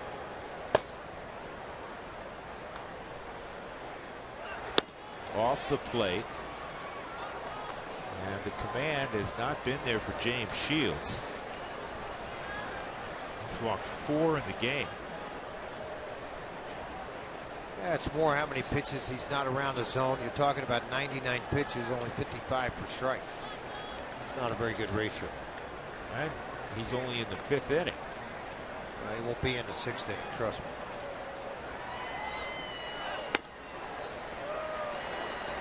So it's 3-2. The good news is Paulson will be off with the pitch. You get one in the gap, it could tie it up.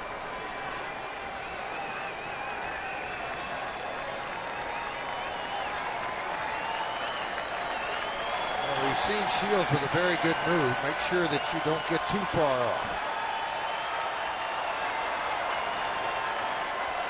The pick to third, throw to second, and now Paulson's hung up.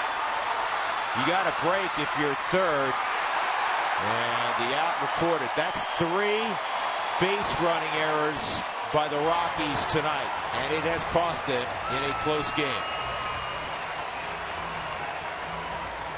Remember, they faked the third, go to first is out. They just threw to third, and then a snap throw to second base. When Paulson took off, the rundown started, and it was over rather quickly.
The bottom of the 5th. It is a Fan Friday. Let's go to our Toyota Talk. Check the Twitter at MLB_PR, announcing, of course, the 2016 All-Star Game will be hosted by the San Diego Padres. It'll be the 3rd time the Padres will host, but the first time it'll be right here at Petco Park. That logo you see is the logo that was unveiled today for the 87th All-Star Game. Of course, this is coming on the heels of the 86th All-Star Game in Cincinnati. They will move it here to San Diego next year. The color scheme has that navy blue and a little bit of yellow. A lot of fans were thinking it might have brown and yellow. as a throwback tribute to the old Padres uniforms. Again, as I mentioned, the first time at Petco Park, and the commissioner, Rob Manfred, suggesting that some of the events surrounding the All-Star Game could extend down into Mexico because, of course, Mexico just a few miles here from downtown San Diego. What do you guys think of the logo? There's a lot of controversy online today, Drew and George. Why is it controversial? Well, a little controversy about the colors. Right, a little bit about the colors. That you can see the bridge with the SD logo up there to embrace the gas lamp district, which, of course, where Petco Park is held. But again, I think it has to do with the color scheme because you take on a uniform that's very similar to the host city's uniform. So a lot of Padres will be changing their uniforms next year to that navy blue and yellow, which would be very interesting. Yeah. I like, you know what? Certainly not a design expert or really a design critic, but I think it looks pretty good. Here's the gas lamp quarter sign. Just a block and a half from here. One of the great downtown ballparks and one of the great cities to visit, not only because of the weather, but they do have a vibrant area with restaurants similar to Lodo in Denver. Night spots. Good play by Nolan. He throws out Solarte. One out in the fifth inning. Derek Norris will be next. July 12th of 2016. That will be All-Star Night at Petco Park. I'm doing some math here. So San Diego last hosted in '92. So that'll be 24 years. The Rockies hosted in '98. Well, you would think sometime in the early 2020s, George, the Rockies would be in line, perhaps somewhere in that time frame, that decade, to host another All-Star game. And helps that the city has done such a great job with big events. The Rockies did a superb job in hosting in '98. Glorious ballpark to work with. Swung on and missed. Quickly 2 strikes on Norris. Base hit in the third, strikeout in the first for Derek.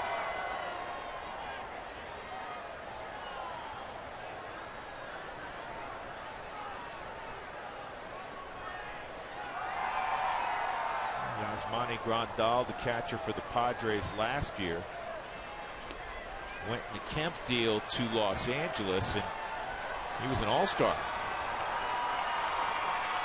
I was sitting here thinking about it with the Rockies. I had such a great time, '98 at the All-Star game, and all the festivities that were surrounding the downtown area, the game. You still have your Beanie Baby? Yep, got my Beanie Baby, got T-shirt, got the jacket. All those wonderful things were given out. I didn't sell mine online like a lot of people did. I think you gave yours to the neighborhood. I've told this story before. I walked in and they offered it to me, and I said, no, I'm good, thanks. So what am I going to do with that? Not very smart on my part. Another foolish move, huh? Got a few of those. It happens, yeah. It happens.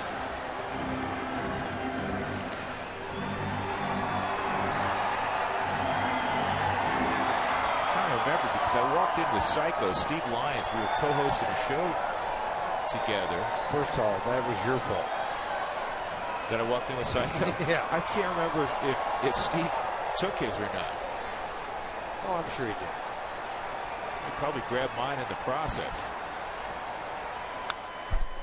That's my story. I'm sticking to that one. Why not?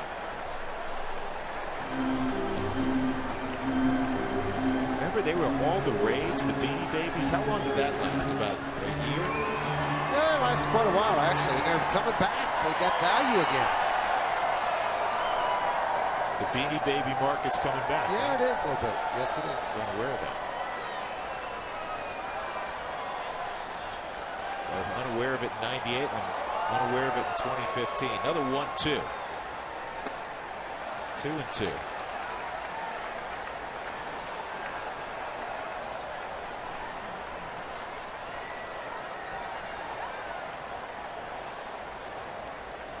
De La Rosa get the Rockies back on offense. He works in the bottom of the 5th, and that's pounded to short. Tula gets rid of it quickly. Norris runs decently for catcher. 2 outs. We're going to bring up Matt Kemp.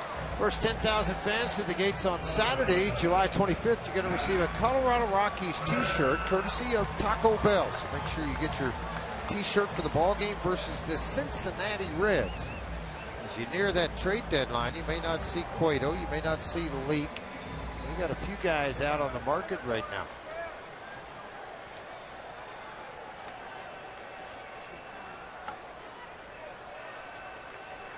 Kemp a home run and a walk tonight.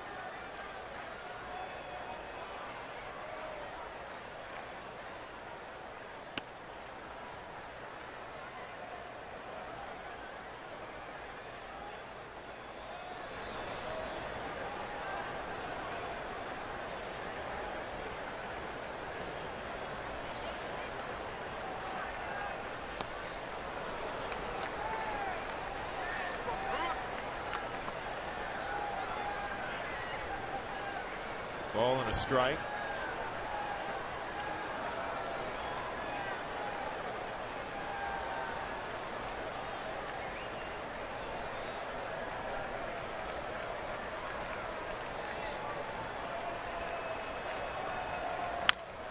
This ball's fouled off.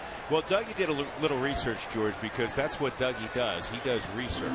Not a little, he does a lot of research. Does a lot of research. Well, he did some research quickly on the Glory Beanie Baby from the '98 All-Star game. Yep. And it's selling currently on eBay anywhere from $5.99 to $50. Why the difference? Condition, you goofball. What's wrong with you? But I mean, how? It's no different than a baseball card. So you tell me there can be that big a wear and tear on a Beanie Baby, huh? And that curveball is ripped into left center field. Kemp, the way he runs, is going to end up with a double.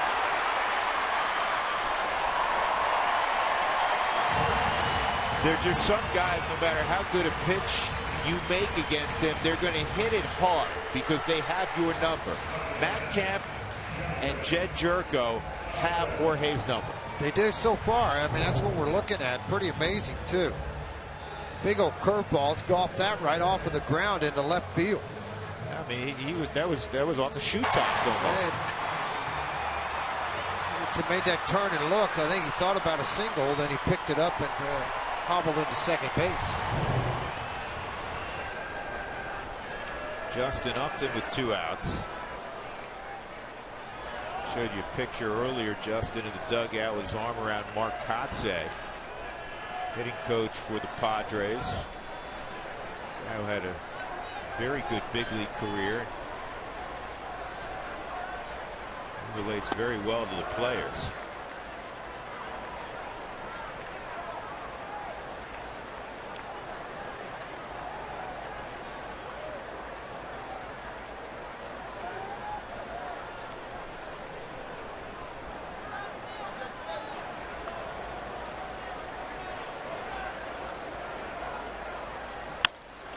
Pulled foul.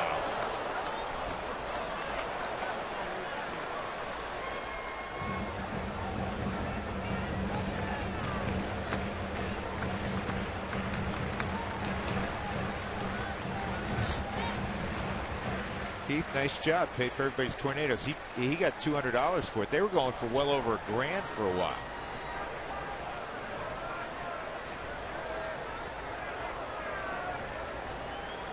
A lot of tornadoes, isn't it, George? Yes. I was thinking of what Dougie did with that whole box he took at the gate when he went in. Saw him in a great big brown box walking away. You didn't get one, Doug? I got a box. Did you do like I did? Did take it?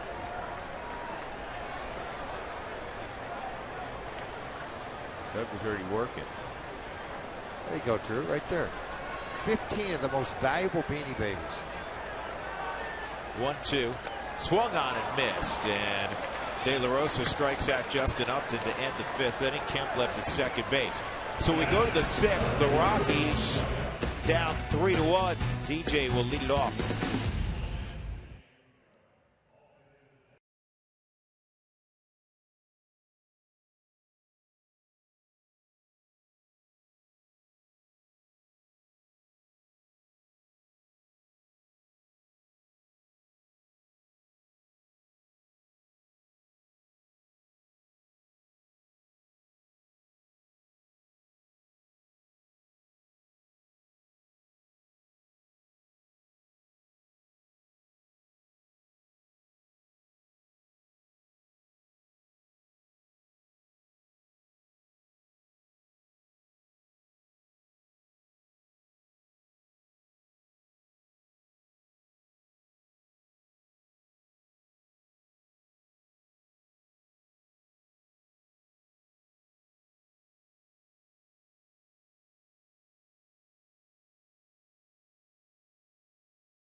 job DJ did at the All-Star game on Tuesday. Watch George going to crack a smile. He tried to go game face. Oh. Here's one right side. Stay game face. We've seen that before, haven't we? Yeah, a lot. We got a new pitcher. I figured we would. Mateo's into the ball game now after watching DJ make an awful lot of nice plays here. DJ LeMahieu will now come to the plate. See how you work that in production, Drew? Do all those wonderful things for DJ. And then he comes up. Yeah, then he comes up after being 2 for 2 so far. So Marcus Mateo takes over. James Shields goes just 5 innings. That's a lot of pitches. Not a typical James Shields outing. He usually works deep into ball games, but his club's out in front 3-1. A run on 7 hits. He did walk 4, and he struck out 6. The least amount of innings he's pitched all year is at San Francisco. 4 starts ago, he went 4 innings, 7 runs. He's had 2 other outings where he went 5 1/3. This guy throws real hard. Saves leader last year in the Dominican Republic in winter ball, had 23 saves there. 100 pitches on the dot for James Shields. 1-1. Mateo working on DJ LeMahieu, who's at the plate when Ben Paulson was caught stealing on an interesting move. They picked to third, and he had already taken off. This is on the ground to Jerko. 1 out.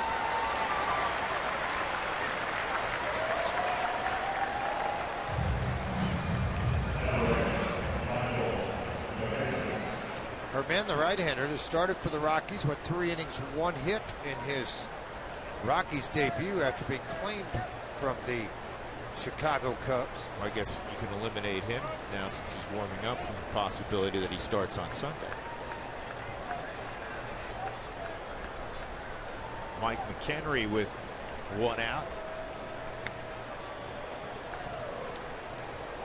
Mateo throws hard. It'll be 94 to 95. It's always been a command issue for him more than anything else.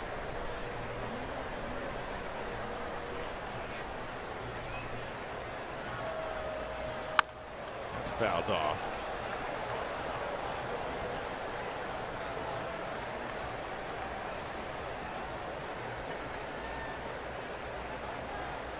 Got a little Fernando Rodney in him, huh, with the hat? A couple of guys started doing that.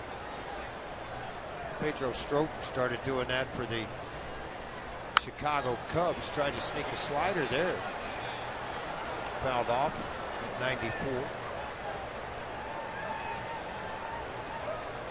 Well, we used to get a guy at high school all the time. He wore his hat like that. We said, well, nobody can sneak up from you on the left side. You got your hat turned over. Can't see you coming, you know.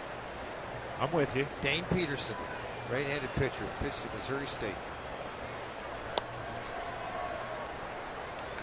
2-2.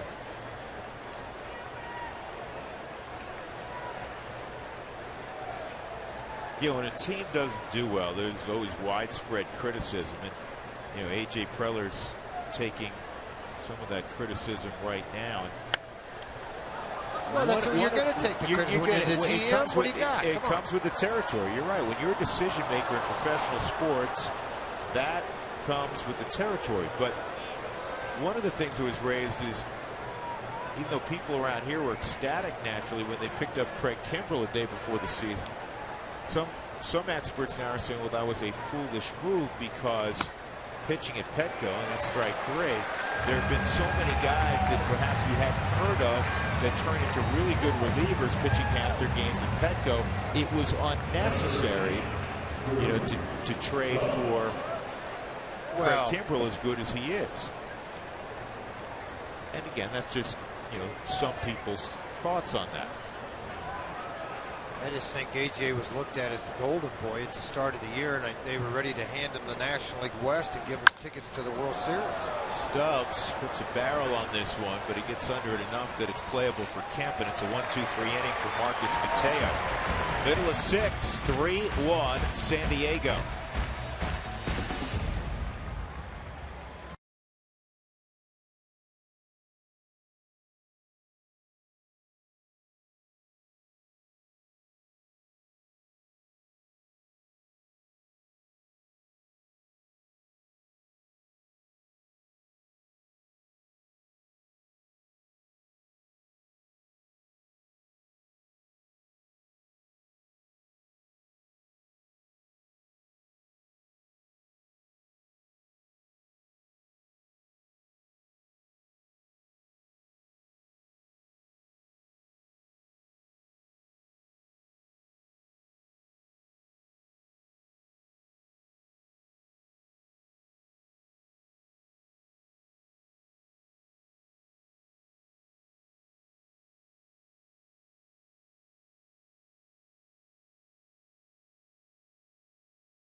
3-1 Padres leading as we go to the bottom of the 6th inning. Rockies have made a move on the mound also. Gonzalez Herman will take over to face Jerko Alonso and Upton Jr. Threw the ball really well in his debut with the Rockies. Overall this season, Chicago, Colorado, an earned run average of 5, 9 innings, 9 strikeouts, 6 walks. Right-handers, a little tough time, kind of surprising. Lefty's just a $182. He throws a good fastball. Like I said, 90-94. He also has an excellent changeup. Excellent changeup, and he did a really good job making that emergency start for the Rockies.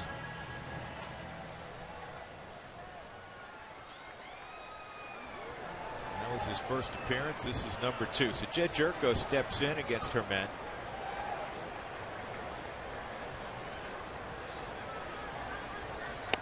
And there's a good fastball at 94 with some run on it. Jerko, a 2-run home run and a walk against Jorge De La Rosa. Jorge goes 5 innings, allows 3 runs on 5 hits. He walked 3 and struck out 5. Another strike. 95 pitches for De La Rosa.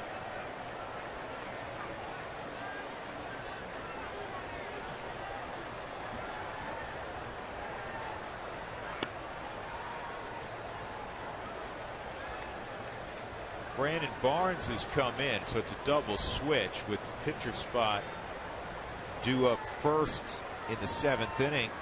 Walt Weiss looking to get a little length out of Herman. That's strike 3, outside corner. Beautiful pitch, tailed back. And Jerko's gone.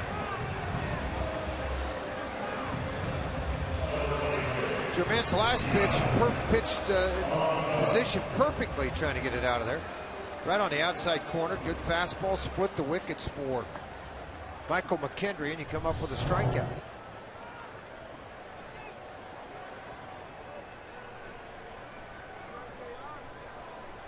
Yonder Alonso steps up.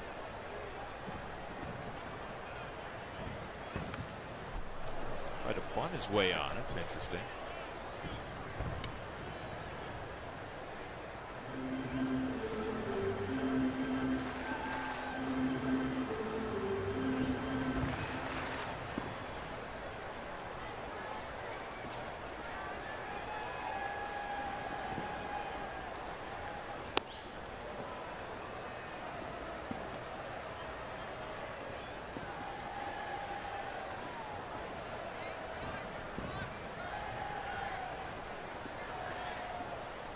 Two strikes on Alonso.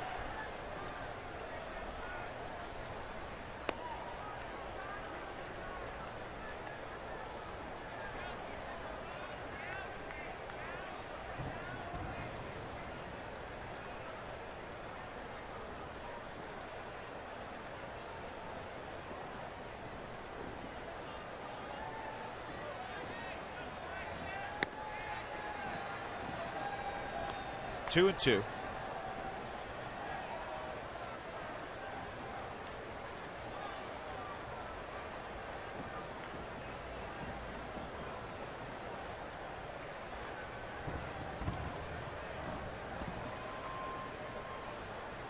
Three on the right side for Alonso. Doesn't matter. He's a strikeout victim.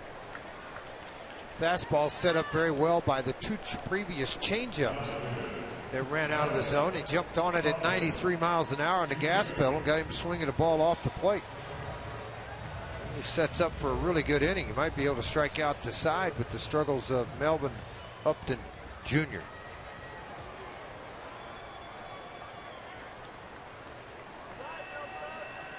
Strikeout and a 6-4-3 double play off the bat tonight of Melvin Upton Jr. And this has lifted the car going right. It's going to be a 1-2-3 inning. Nice job. So we'll go to the 7th inning. Rockies looking for offense. They'll have to rally against that Padre bullpen.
Rangers will be in town Monday, Tuesday, Wednesday. No television Wednesday afternoon.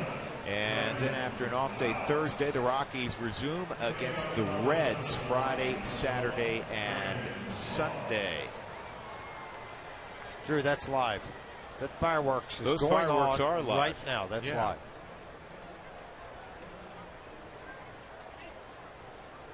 New pitchers Brandon Maurer in the ball game for the Padres in the 7th, and the new hitter at the plate is Brandon Barnes. Came in that double switch last inning. So it'll be Barnes, Blackman, and Gonzalez. Again, no lefties in the bullpen for San Diego. I think over the last 15 years, they've had the fewest number of left-handed relievers in the game. They've had a number of years where they've gone without a left-handed reliever. Then they had Thatcher for a while, who did a good job. And that's going to be a base hit for Barnes. Might be two. Yep, he's going to try to stretch it. No, he's got to get back. Jerko wasn't ready. Wow, that could have been very interesting. He was halfway to second when he slammed on the brakes. Jerko just wasn't ready. Plain and simple. Good job for Brandon Barnes. Way to swing it bat. It's a broken bat, single to left field.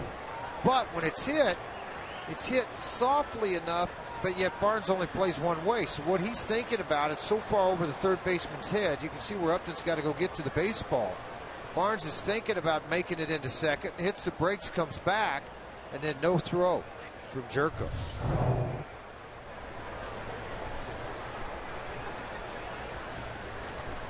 Here's Charlie, a home run his last time up.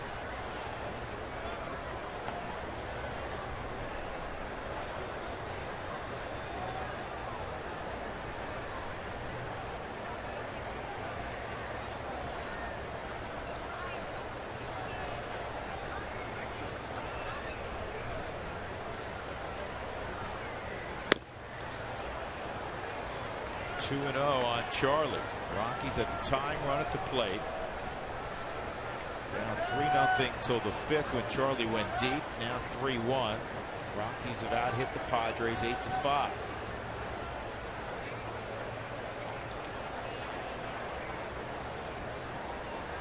And that's ripped through the hole. Good job by Barnes to get out of the way.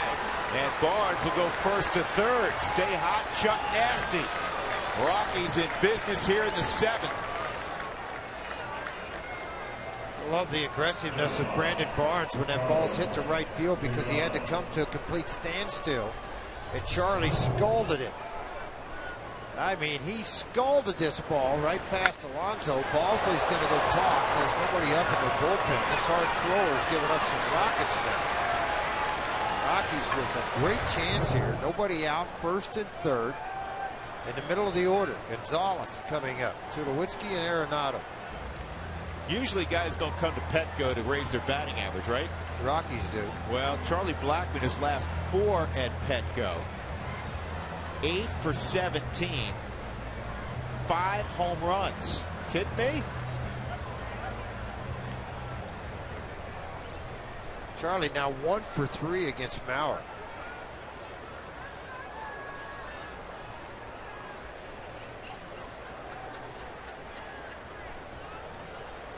Gonzalez in his career against him has not faced him. First time. Tulowitzki's 0 for 2, Arenado 0 for 1. Here's the first pitch to Cargo, and he takes a big hack at a 95-mile-an-hour fastball, and it's 0-1.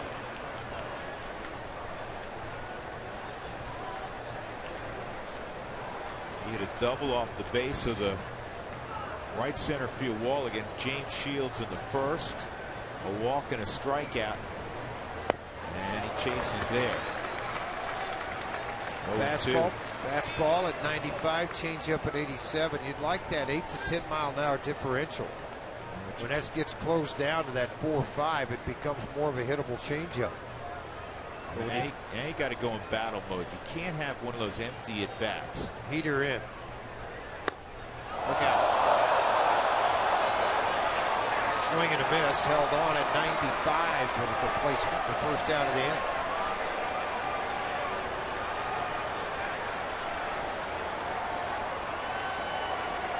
So Tulowitzki will come up with one out, first and third. The day after every Rockies victory, get 50% off your online order at Papa John's. The promo code's RocksWin at papajohns.com.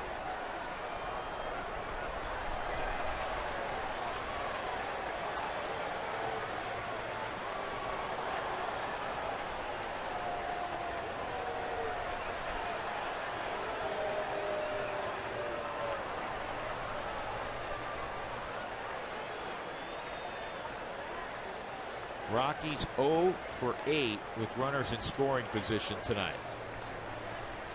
And again, those are at bats. I know Cargo's frustrated right now that, yeah, it's nice to hit one in the second deck, but you get it in play, it's a one-run game. Build off of that, you're sitting there, ooh man, quick play again. Matter of fact, Alonso wants it checked. Pat Murphy came out on the steps twice. He's waiting. He wants to hold it. He's got his back turned. He wants to have it looked at.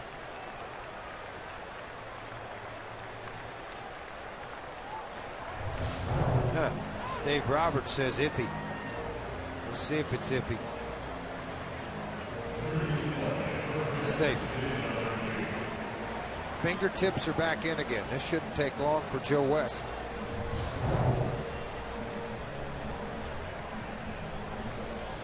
Earlier in the ball game, James Shields picked off Drew Stubbs.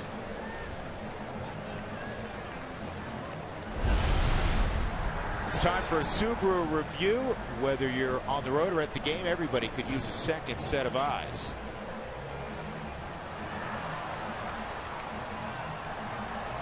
Unless his fingers aren't down. It's the only thing I could think of. His fingers are over the top of the bag.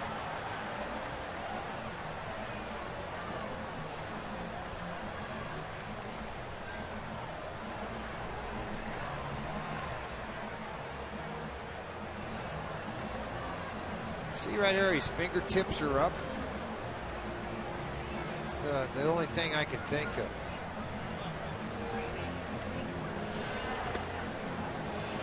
We'll wait from New York to hear. Let's see if those hands, nice safe. It's on the bag. Hope New York takes that review. Make it quick and easy, Joe. Throw the hands out safe, and we'll see you later.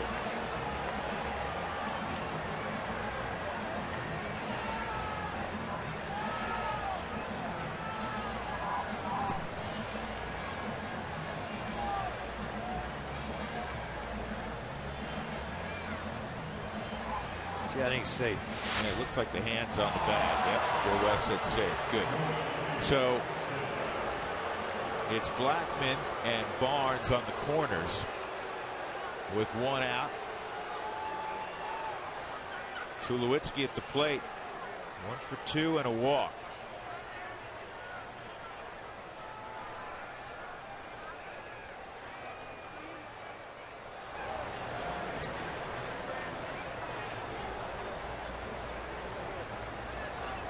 Charlie started to go and stopped after 3 hard strides. Pitch miss, ball 1.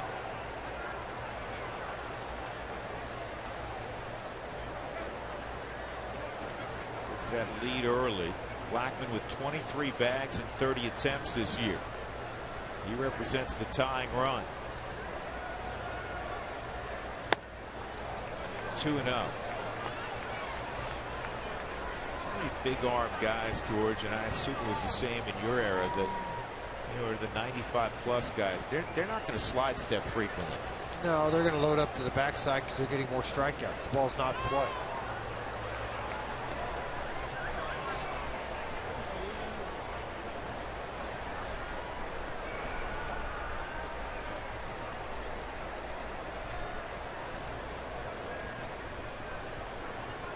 No count for Tulowitzki.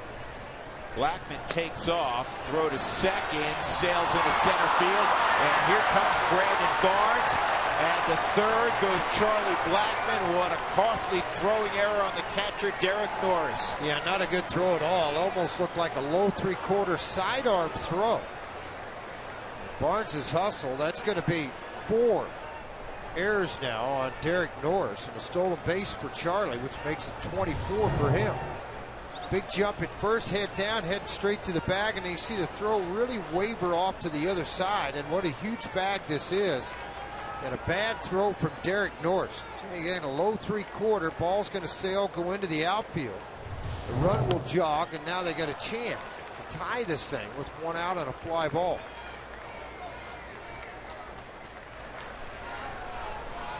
So you put two guys who can run on base. Blackman puts pressure on the defense, and now the Rockies have Blackman 90 feet away from tying this thing up in the 7th. Uh-oh. Huh. Boy, I can really rely on everybody in this booth to catch the ball. Everybody just like gone. Nice job, guys. JR, are you out from under the table now? You all right? I think I'm all right.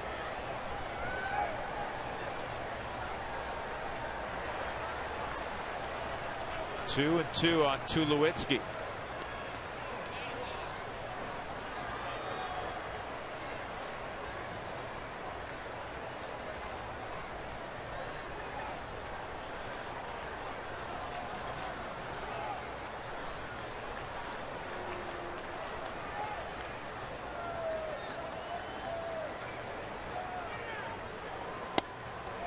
Very close, called a ball, 3 and 2. 97, he wanted on the knees. Yeah, no, like I said, nobody's warming up down there.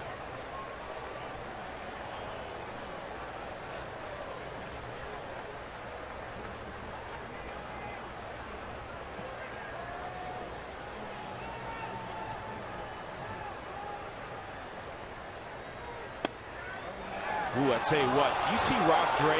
Yeah, the crowd saw Rob Drake, and that's why they're booing. He flinched. I mean, a big flinch. He stepped back as if he was going to call that strike 3. Fortunately, he did not. Watch Rob Drake on this pitch. And it was low. But you got to see it from behind. Watch Rob Drake. He wanted to throw the right hand, didn't he? When you drop step with the right, most umpires are getting ready to. And he thought about it, to his credit, because the pitch was low. The 70 RBIs for Nolan Arenado at the break are the most by a Rocky since Castilla had 71, Vinny, in 2004. The most ever, Dante Bichette, 80 in 1995. Nolan fouls that delivery off. Nolan in his career versus Maurer, 0 for 1.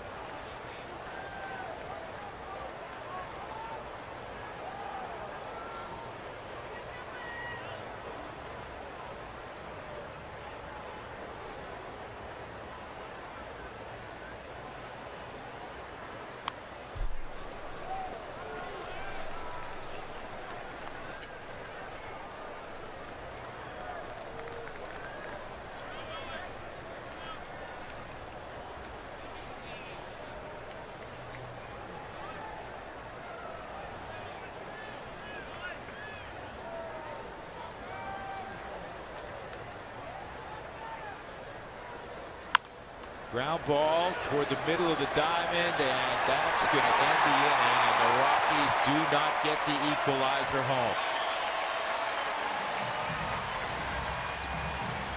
They narrow the gap. It's 3-2, middle of 7 in San Diego.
Typical Friday night in San Diego, low scoring and tight.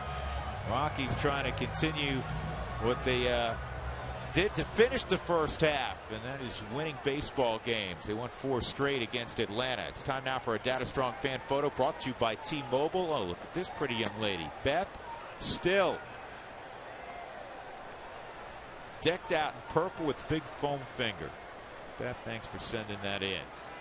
Our Data Strong fan of the game brought to you by T-Mobile. Will Middlebrooks against Gonzalez Hermen. Venables in the on-deck circle hitting for Maurer, who worked out of a sticky 7th for sure. Will Venable, and then it'll be Solarte. So it's 8, 9, and 1. That's inside. And the Cubs released Hermen, and the Rockies picked him up. Well, he was on waivers and they claimed him, is what the Rockies did. It's a good arm. It's a really good arm with a good changeup. They needed roster space, and on the 40-man roster was Chicago. Doug just handed me a note that I had to look at him and to make sure that he had all his faculties. We know he doesn't have all his faculties, but this note, if accurate, is shocking. I'll tell you after this pitch. 2 and 2. 3 and 2. The Rockies at Petco Park this year, George, are, you ready for this, with runners in scoring position? 0 for 27. Look it up again. 0 for 27 runners in scoring position. 3-2, swung on and missed. A strikeout of Will Middlebrooks. That's 3 out of 4 that Jimenez struck out. Follow the Rockies with MLB.com At Bat, the #1 app for live baseball, Rockies baseball. At Bat is up to minute with in-game highlights, live look-ins, replay reviews, radio broadcasts, StatCast, and more. With MLB.com At Bat now. Will Venable will come off the bench to pinch hit for the San Diego Padres. Started the year hurt. He's come back playing pretty well. Drew, they don't have any lefties in the pen, but they got 3 lefties on the bench. Will's had a nice year coming off the bench for San Diego and playing a lot more with the injury to Will Myers.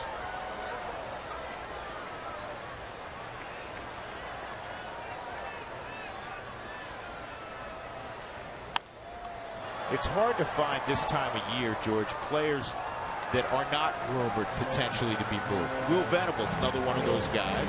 You know, veteran guy, plays center field. He's got some pop. Play all 3 outfield positions. Play all 3 outfield spots. Runs. Another guy given a long-term contract by the Padres. It's inside 2 and 2. Joaquin Benoit is warming up down in the bullpen for the Padres. Closer a year ago, and of course with the addition of Kimbrel, that's all changed.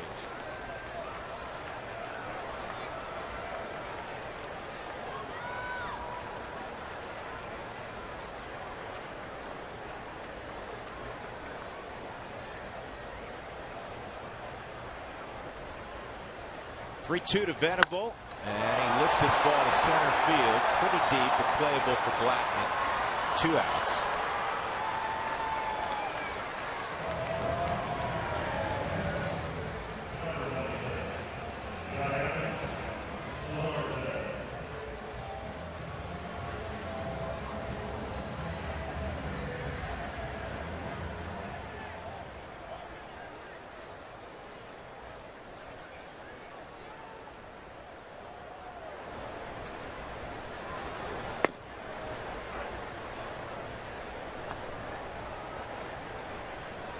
Cubs recently signed Rafael Soriano. He's in AAA throwing now. I'm just saying, what about this guy Herman that they didn't like? Herman, something he didn't throw out there? Holy cow, he's looked great tonight. Looked very good in his start in Denver the other day. He looked outstanding in both appearances. 1-1 on Solarte. And he waves at that. It's 1-2. Solarte, switch hitter in from the left side. He's been better on the left side this year, which is pretty typical of switch hitters. They get more reps there. Outside, 2-2.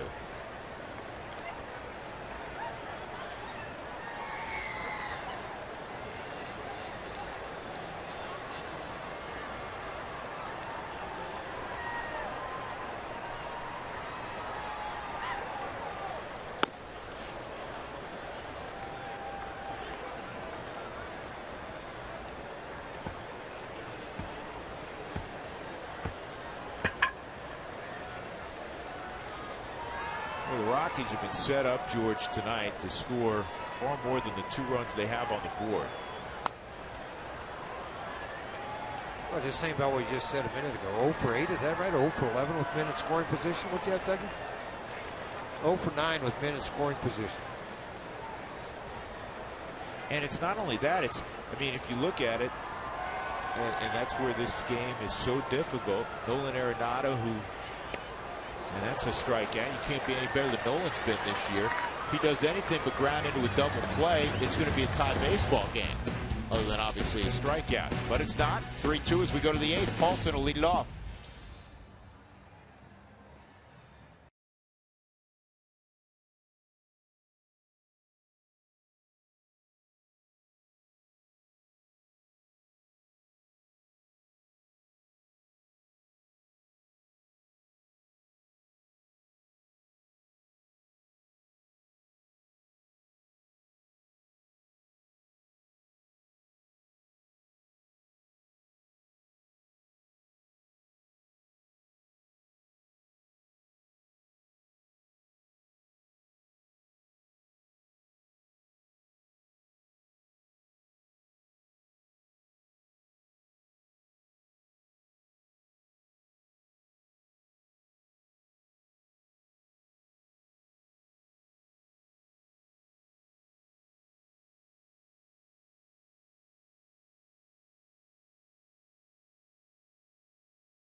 Little boy running around the baseball field at Picture Day, Family Day. It wasn't Picture Day, it was Family Day last weekend. Both these little boys. That was heartwarming to see. Joaquin Benoit, 40th time he's taken the baseball this year for San Diego, and his first pitch is a swinging strike to Ben Paulson. Paulson a single back in the 5th. He's 1 for 3. Rockies deficient by a run on the scoreboard as we're in the top of the 8th. First game after the All-Star break, game number 89 for the Rockies.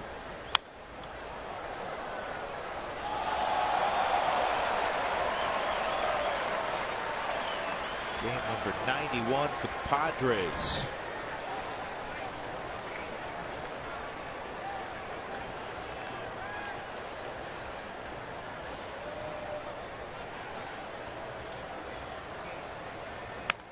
This is going to be interesting. Cut off there by Solarte. Good play. I thought that may be in the perfect spot to get an infield hit. Unfortunately, it was not. Showing an awful lot of range at third base. He does come over and cut this ball off. Sliced off the bat of Ben Paulson, but able to gather himself and then make a nice running throw. Good stretch by Alonso at first base to complete the play.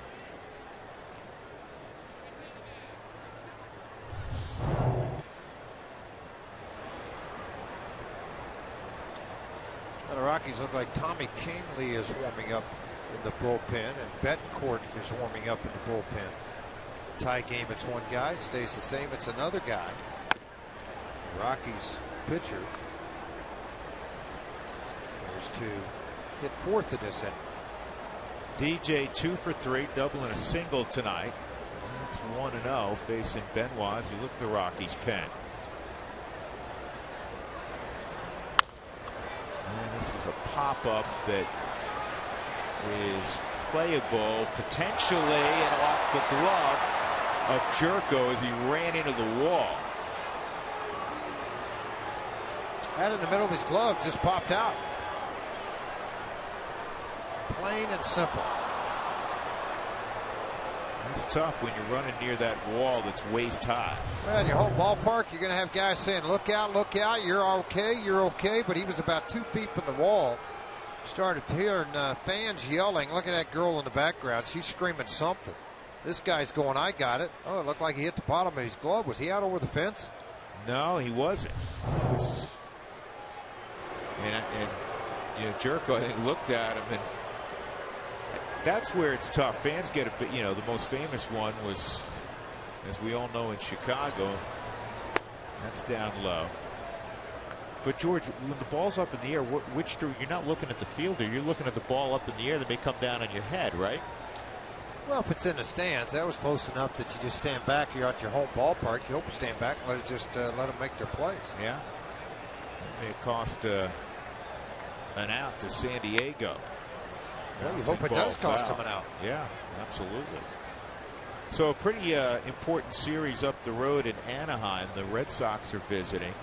And it was zip-zip at the bottom of the ninth inning. Guess who had a walk-off home run for the Angels? Oh, golly. Some guy named Trout? Yeah, that would be the guy. So why are you pitching to him? That's my question. In a tie game in the bottom of the ninth. Listen, man, that guy is just something else. And that's strike 3. I see where DJ has a little bit of a complaint there. It had been called all night. Now all of a sudden it is by the fourth strike zone, though. It's a strike. Yeah, one more look at it. Ball's going to run right back to the corner. Again, when you square up a catcher like that, you're going to get the call a lot. Mike McHenry 0 for 3 this evening.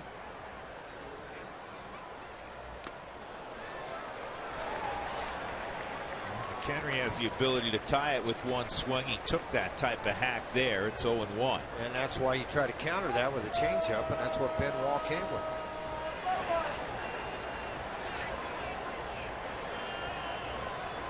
Veteran power right-handed arm, Joaquin Benoit.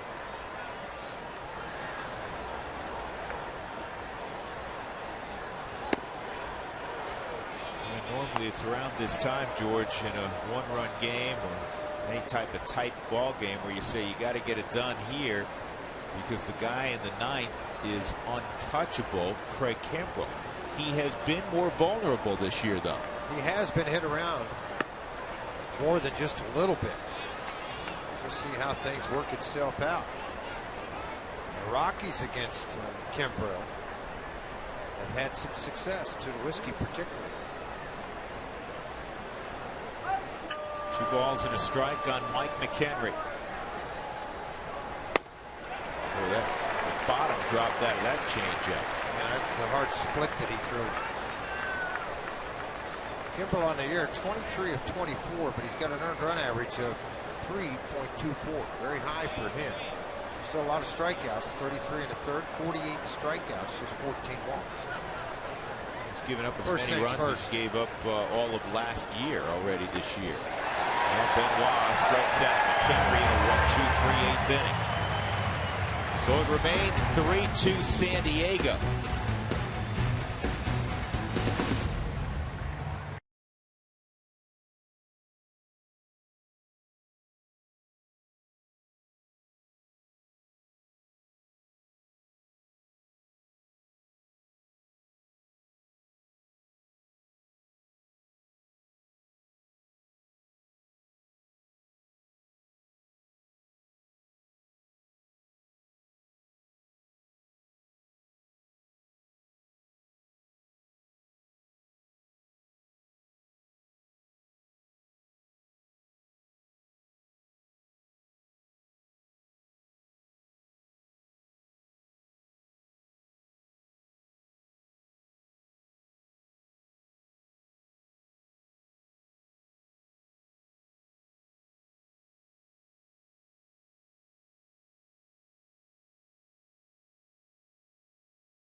All on Root Sports is brought to you by Southwest Airlines. Book your low fare now at southwest.com. By Mike Shaw Subaru, always our lowest price and sales and service guaranteed. And by Saratoga Casino, so new, so you. Downtown San Diego, Petco Park on a Friday night. First of 3 ball games between the Rockies and Padres. And San Diego carrying a 3-2 lead to the bottom of the 8th inning. Rafael Betancourt will take over after 2 stellar innings from Gonzalez Hermen. 4 strikeouts, and he went 1-2-3, 1-2-3 in the 2 innings he worked. Virtually unhittable as he hands the ball off to Betancourt. He will face Jerko to start things out. Excuse me, it'll be Derek Norris, then Kemp. So it's a tough part of the lineup here of the Padres lineup tonight. It's the 30th appearance for Rafael. Record of 2-3, an earned run average in the mid-5s, 25 2/3, 25 strikeouts.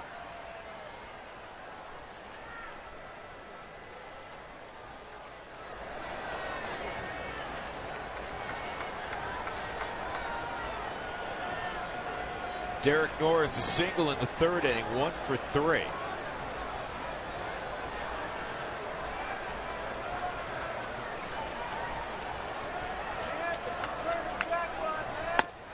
And the fastball delivered high, ball 1.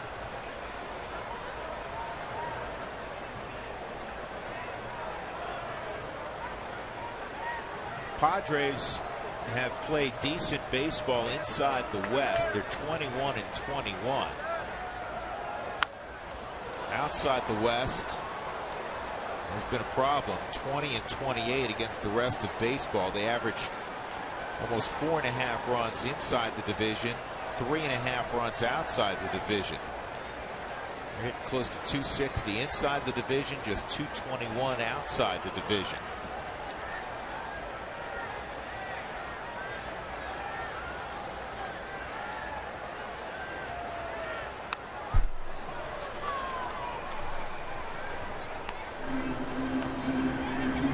Sometimes familiarity helps you out. There's no question it does when you're seeing the same pitching over and over again. You kind of get to the tendencies and you have an idea of where they're going to attack you. They've been good against the Rockies this year. They've won 5 of 7 ball games against the Rockies.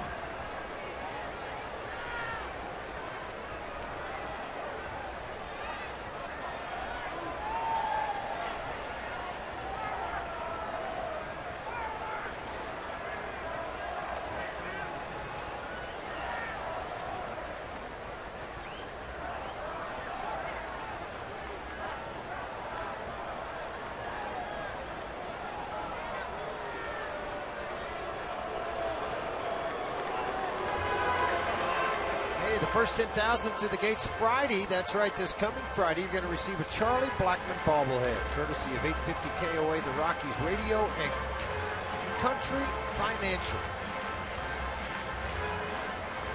Charlie looks just like you, Charlie. I think you just put a hat and a beard on a guy and looks like Charlie, right? Pretty close. Yeah, that one looks like Charlie.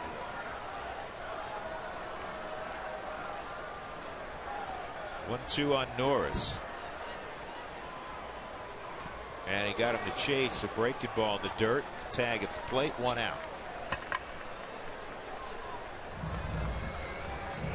De La Rosa struck out 5. Hermen struck out 4. That strikeout by Rafi means the Rockies have punched out 10 Padres tonight.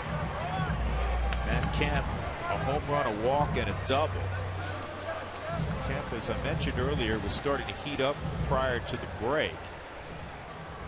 Notorious for being a very good second half player. He went 6 for 13 in the Texas series down in Arlington.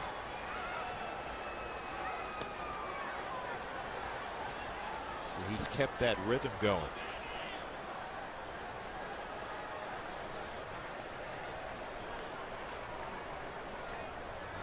.316 average the last 2 years post All-Star break. Here's the 1-0 from Rafi. Fouled off. So the Rockies in the 9th inning will have a pinch hitter. They have Descalso, Rosario, and Hundley available. then Brandon Barnes, Charlie Blackmon, and hopefully many more after that against Craig Kimbrell.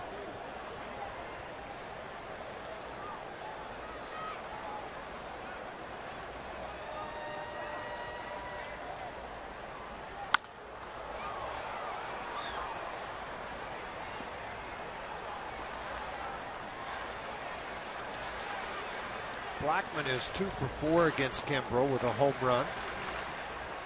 Dos Calso's 0 for 2. I would think Rosario would probably be the guy just for the ability to hit the ball out of the park. He's 1 for 6.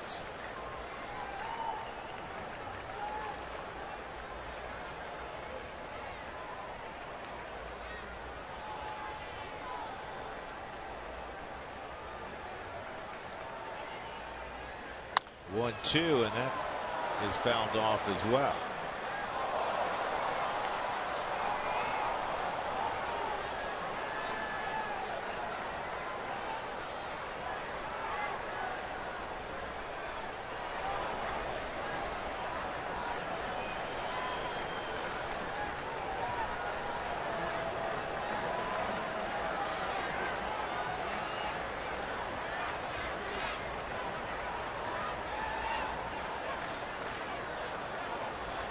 Well, he got Norris on a curveball. Steps off the back here.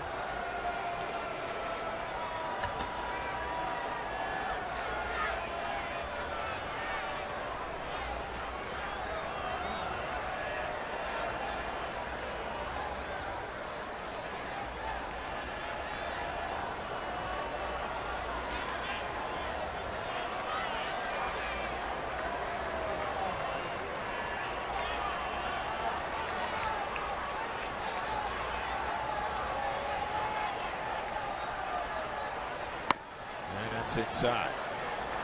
2-2.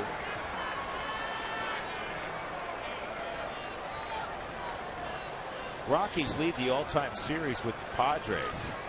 It's the only team in the NL West that they've had the upper hand on since their inception in 1993. And until recently, they had a winning mark here at Petco as well. Padres have won 13 of their last 16 here against the Rockies. There's the curveball. That's fouled off.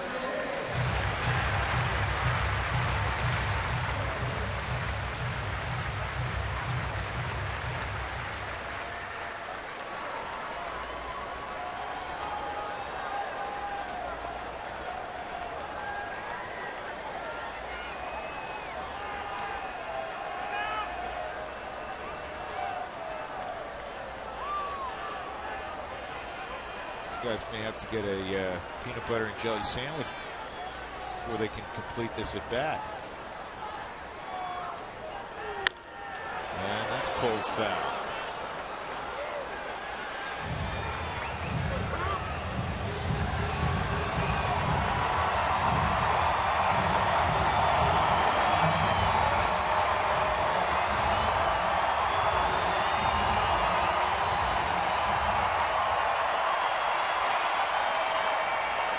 Fastball again, George, or curveball?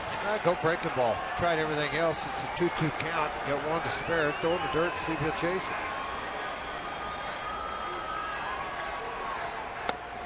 Oh, fastball way out of the zone.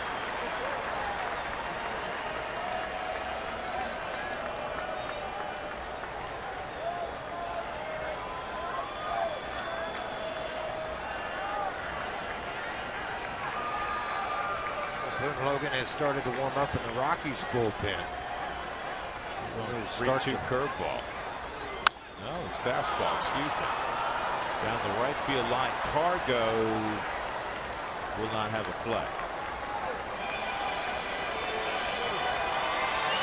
Now here are the NL West standings to begin half number 2. The figurative second half. Dodgers on top by 4.5 over the Giants. The defending world champs are 3 games north of 500. And the Diamondbacks, the Padres, the Rockies.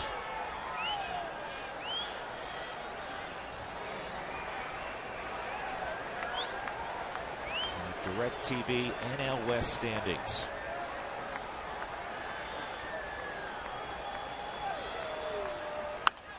The Dodger game with Washington was suspended. They'll resume it on Saturday in the 5th inning with Washington winning 3-2.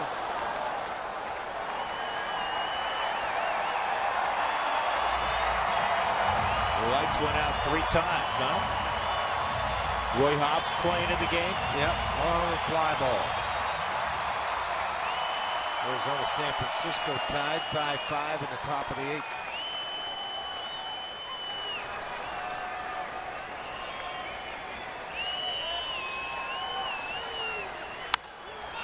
This one's playable.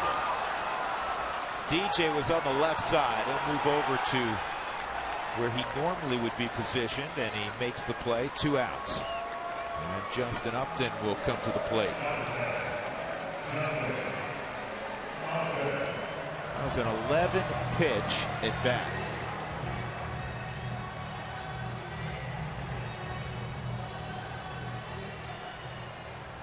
Upton reached in the first on catcher's interference, would score on the Jed Jerko home run.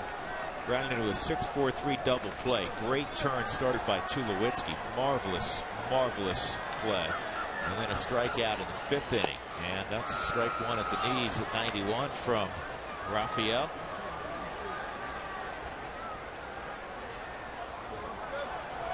Troy doesn't take anything for granted. He really enjoyed being at that All-Star game again, his 5th.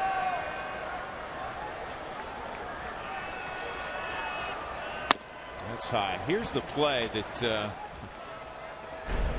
be one of the better plays you see all night long in baseball. How about that? I just looked at the unbalanced throw and the accuracy of the throw with a no-look as his head spun around. Just don't see guys spin all the way. Why he has, and then it's very difficult, obviously, to throw that. This ball is trotted to deep left, and Upton has given the Padres a 2-run lead. Justin Upton's 15th of the year. It's 4-2 Padres.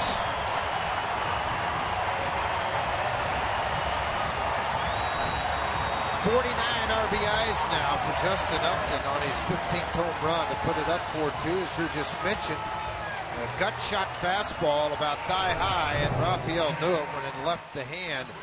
It had a bad location. He only hoped for a pop-up. It popped up in the second deck here at Petco Park.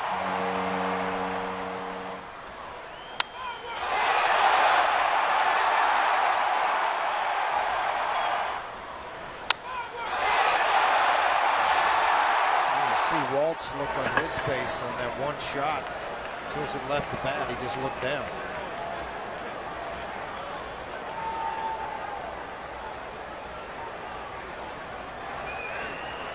There's the 1-0 to Jerko, and it's fouled off. And Justin Upton has been one of the steadiest RBI guys, home run guys in the National League the last several years. Had a big year with Atlanta last year. There's a reason he was taken #1 overall. He's a very good player. There's no question. Strong man.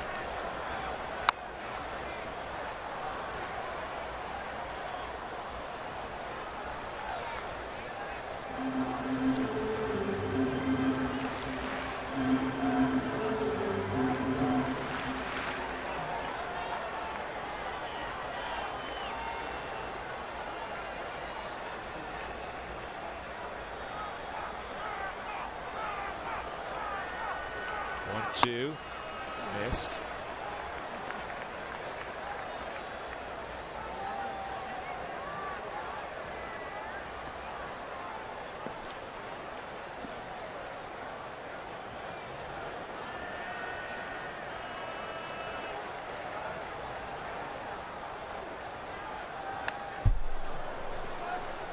All right, Jimmy John's delivery of the game came in the first inning.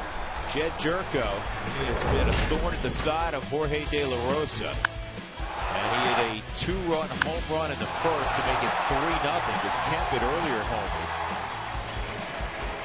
13 for 19 at that point against Jorge. And this ball is going to turn foul, fortunately. It's hit hard.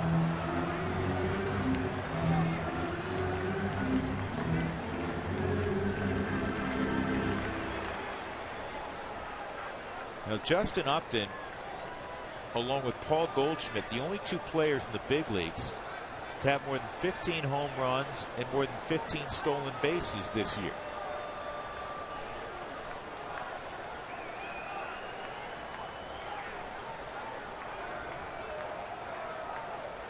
And those two used to play together. 3 and 2. Think of some of the players that have been and crossed paths together in Arizona that aren't there anymore. Got too expensive. Pretty good players have been there and gone.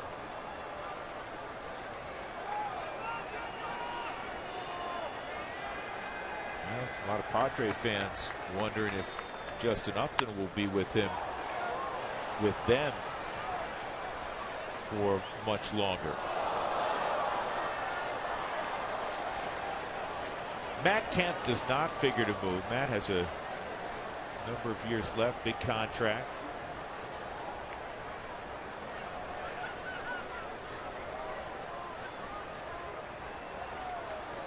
Who knows? It's all rumors and speculation at this juncture.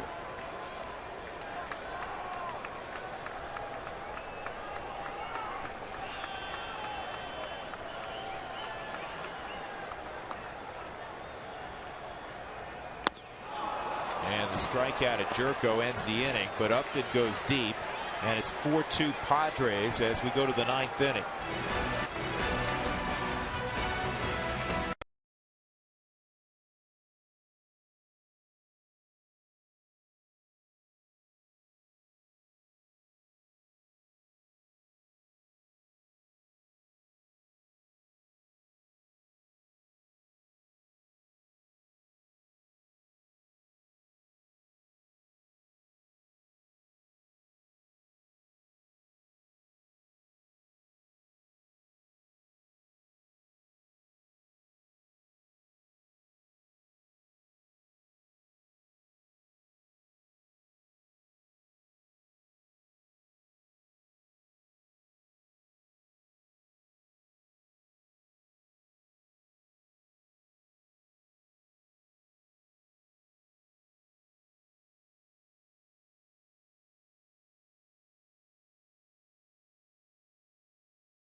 Great closers and Craig Kimbrell, and it's now not a one-run game any longer. It's a two-run game. There's Kimbrell. It'll be his 36th appearance. He's blown only one save, but as George and I were discussing last inning, he has given up some runs this year. He has given up some runs, but still 48 strikeouts and 33 in the third. It will be Rosario that pinch hits.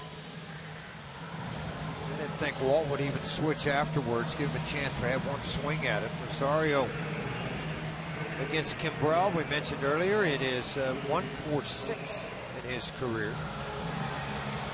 Two-run ball game. Got to get something going here tonight.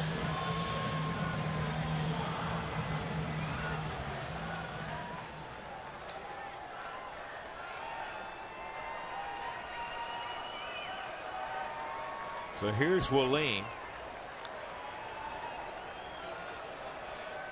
He has that look of a gunslinger. Kimbrell with that way he takes the sign from the catcher. First pitch misses at 98.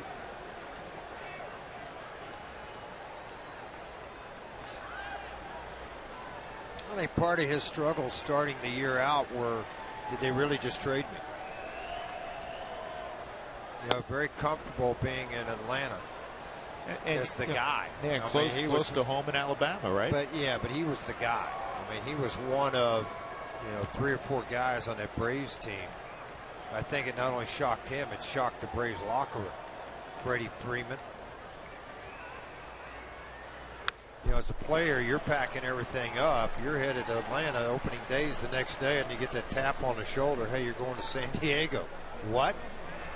Yeah. Especially when you felt, and you described it well, George, like you're one of the foundation pieces of that organization. Well, to show how good he is number 2 all-time in save opportunities with 200 or more opportunities in a save situation. Number 2, Gagne's 91.7. Kimbrel 91.3. Strikeouts per 9 innings. All time with 300 or more innings pitched. Kimbrel number 1 at 14.63.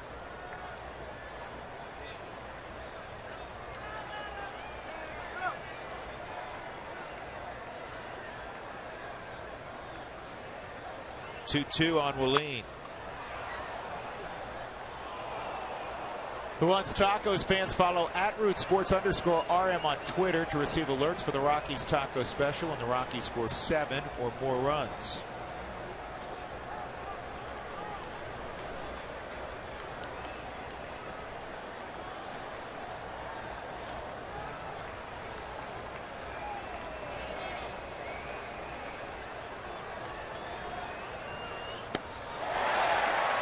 And a strikeout of Willeen.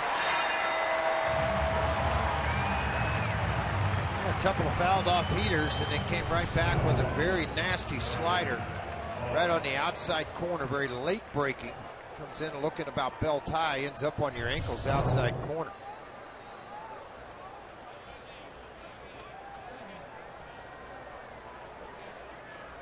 It's a good challenge. I mean, this is, you know, you're facing the best in the game for the last 4 or 5 years. You're going out trying to get a base hit, to try to drive the baseball against him. Barnes is 0 for 1 in his career. Charlie Blackmon follows. And I mentioned earlier, Blackmon 2 for 4 with a home run.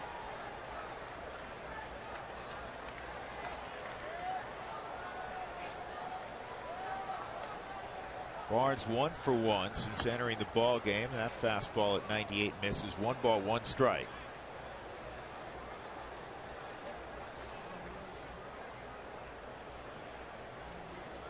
Padres leading 4-2 despite being out hit 9-6. They've hit home runs tonight, 3 of them.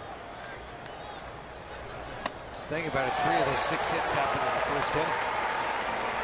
That's how good the Rockies pitching staff have been, and unfortunately how poorly the hitters have swung the bat tonight, with the exception of a couple of guys. DJ LeMahieu for 1 and Charlie Blackmon for 2.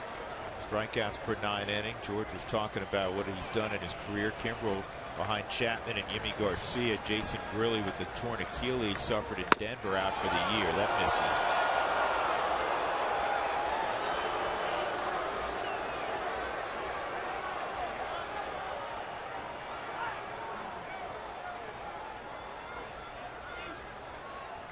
Two and 2 on Brandon. Kimbrel out of Huntsville, Alabama, 27-year-old. He held up 3 and 2. Check it out with DJ Rayburn at first.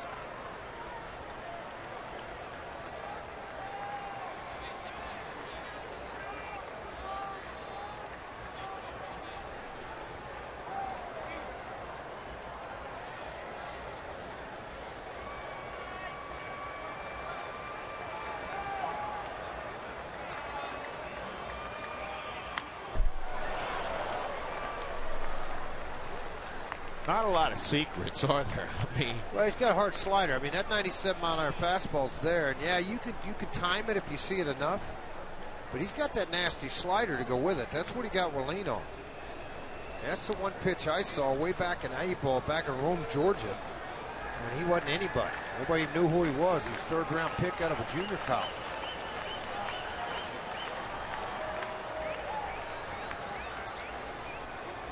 looking at Norris in his glove. This guy will break in a glove pretty quick for you, won't he? Won't take long. Going back to the fastball. And slider. It went slider, and he gets ground ball to Jerko. 2 outs. It is time for our CenturyLink link to what's next. Tomorrow we start a little earlier. It's 5:40 local time. We're on the air at 6 p.m. Mountain Time with our pregame show. And it will be Chad Bettis looking for his 6th victory against the very talented Tyson Ross.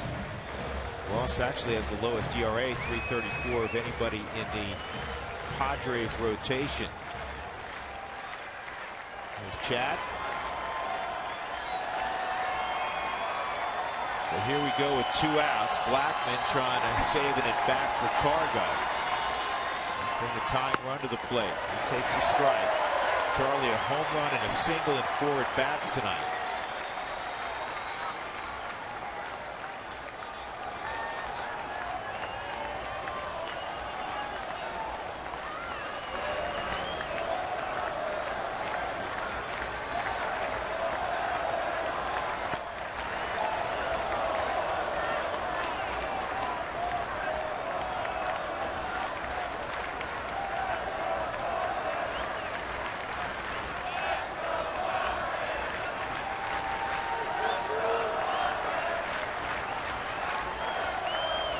Ball, 1 strike.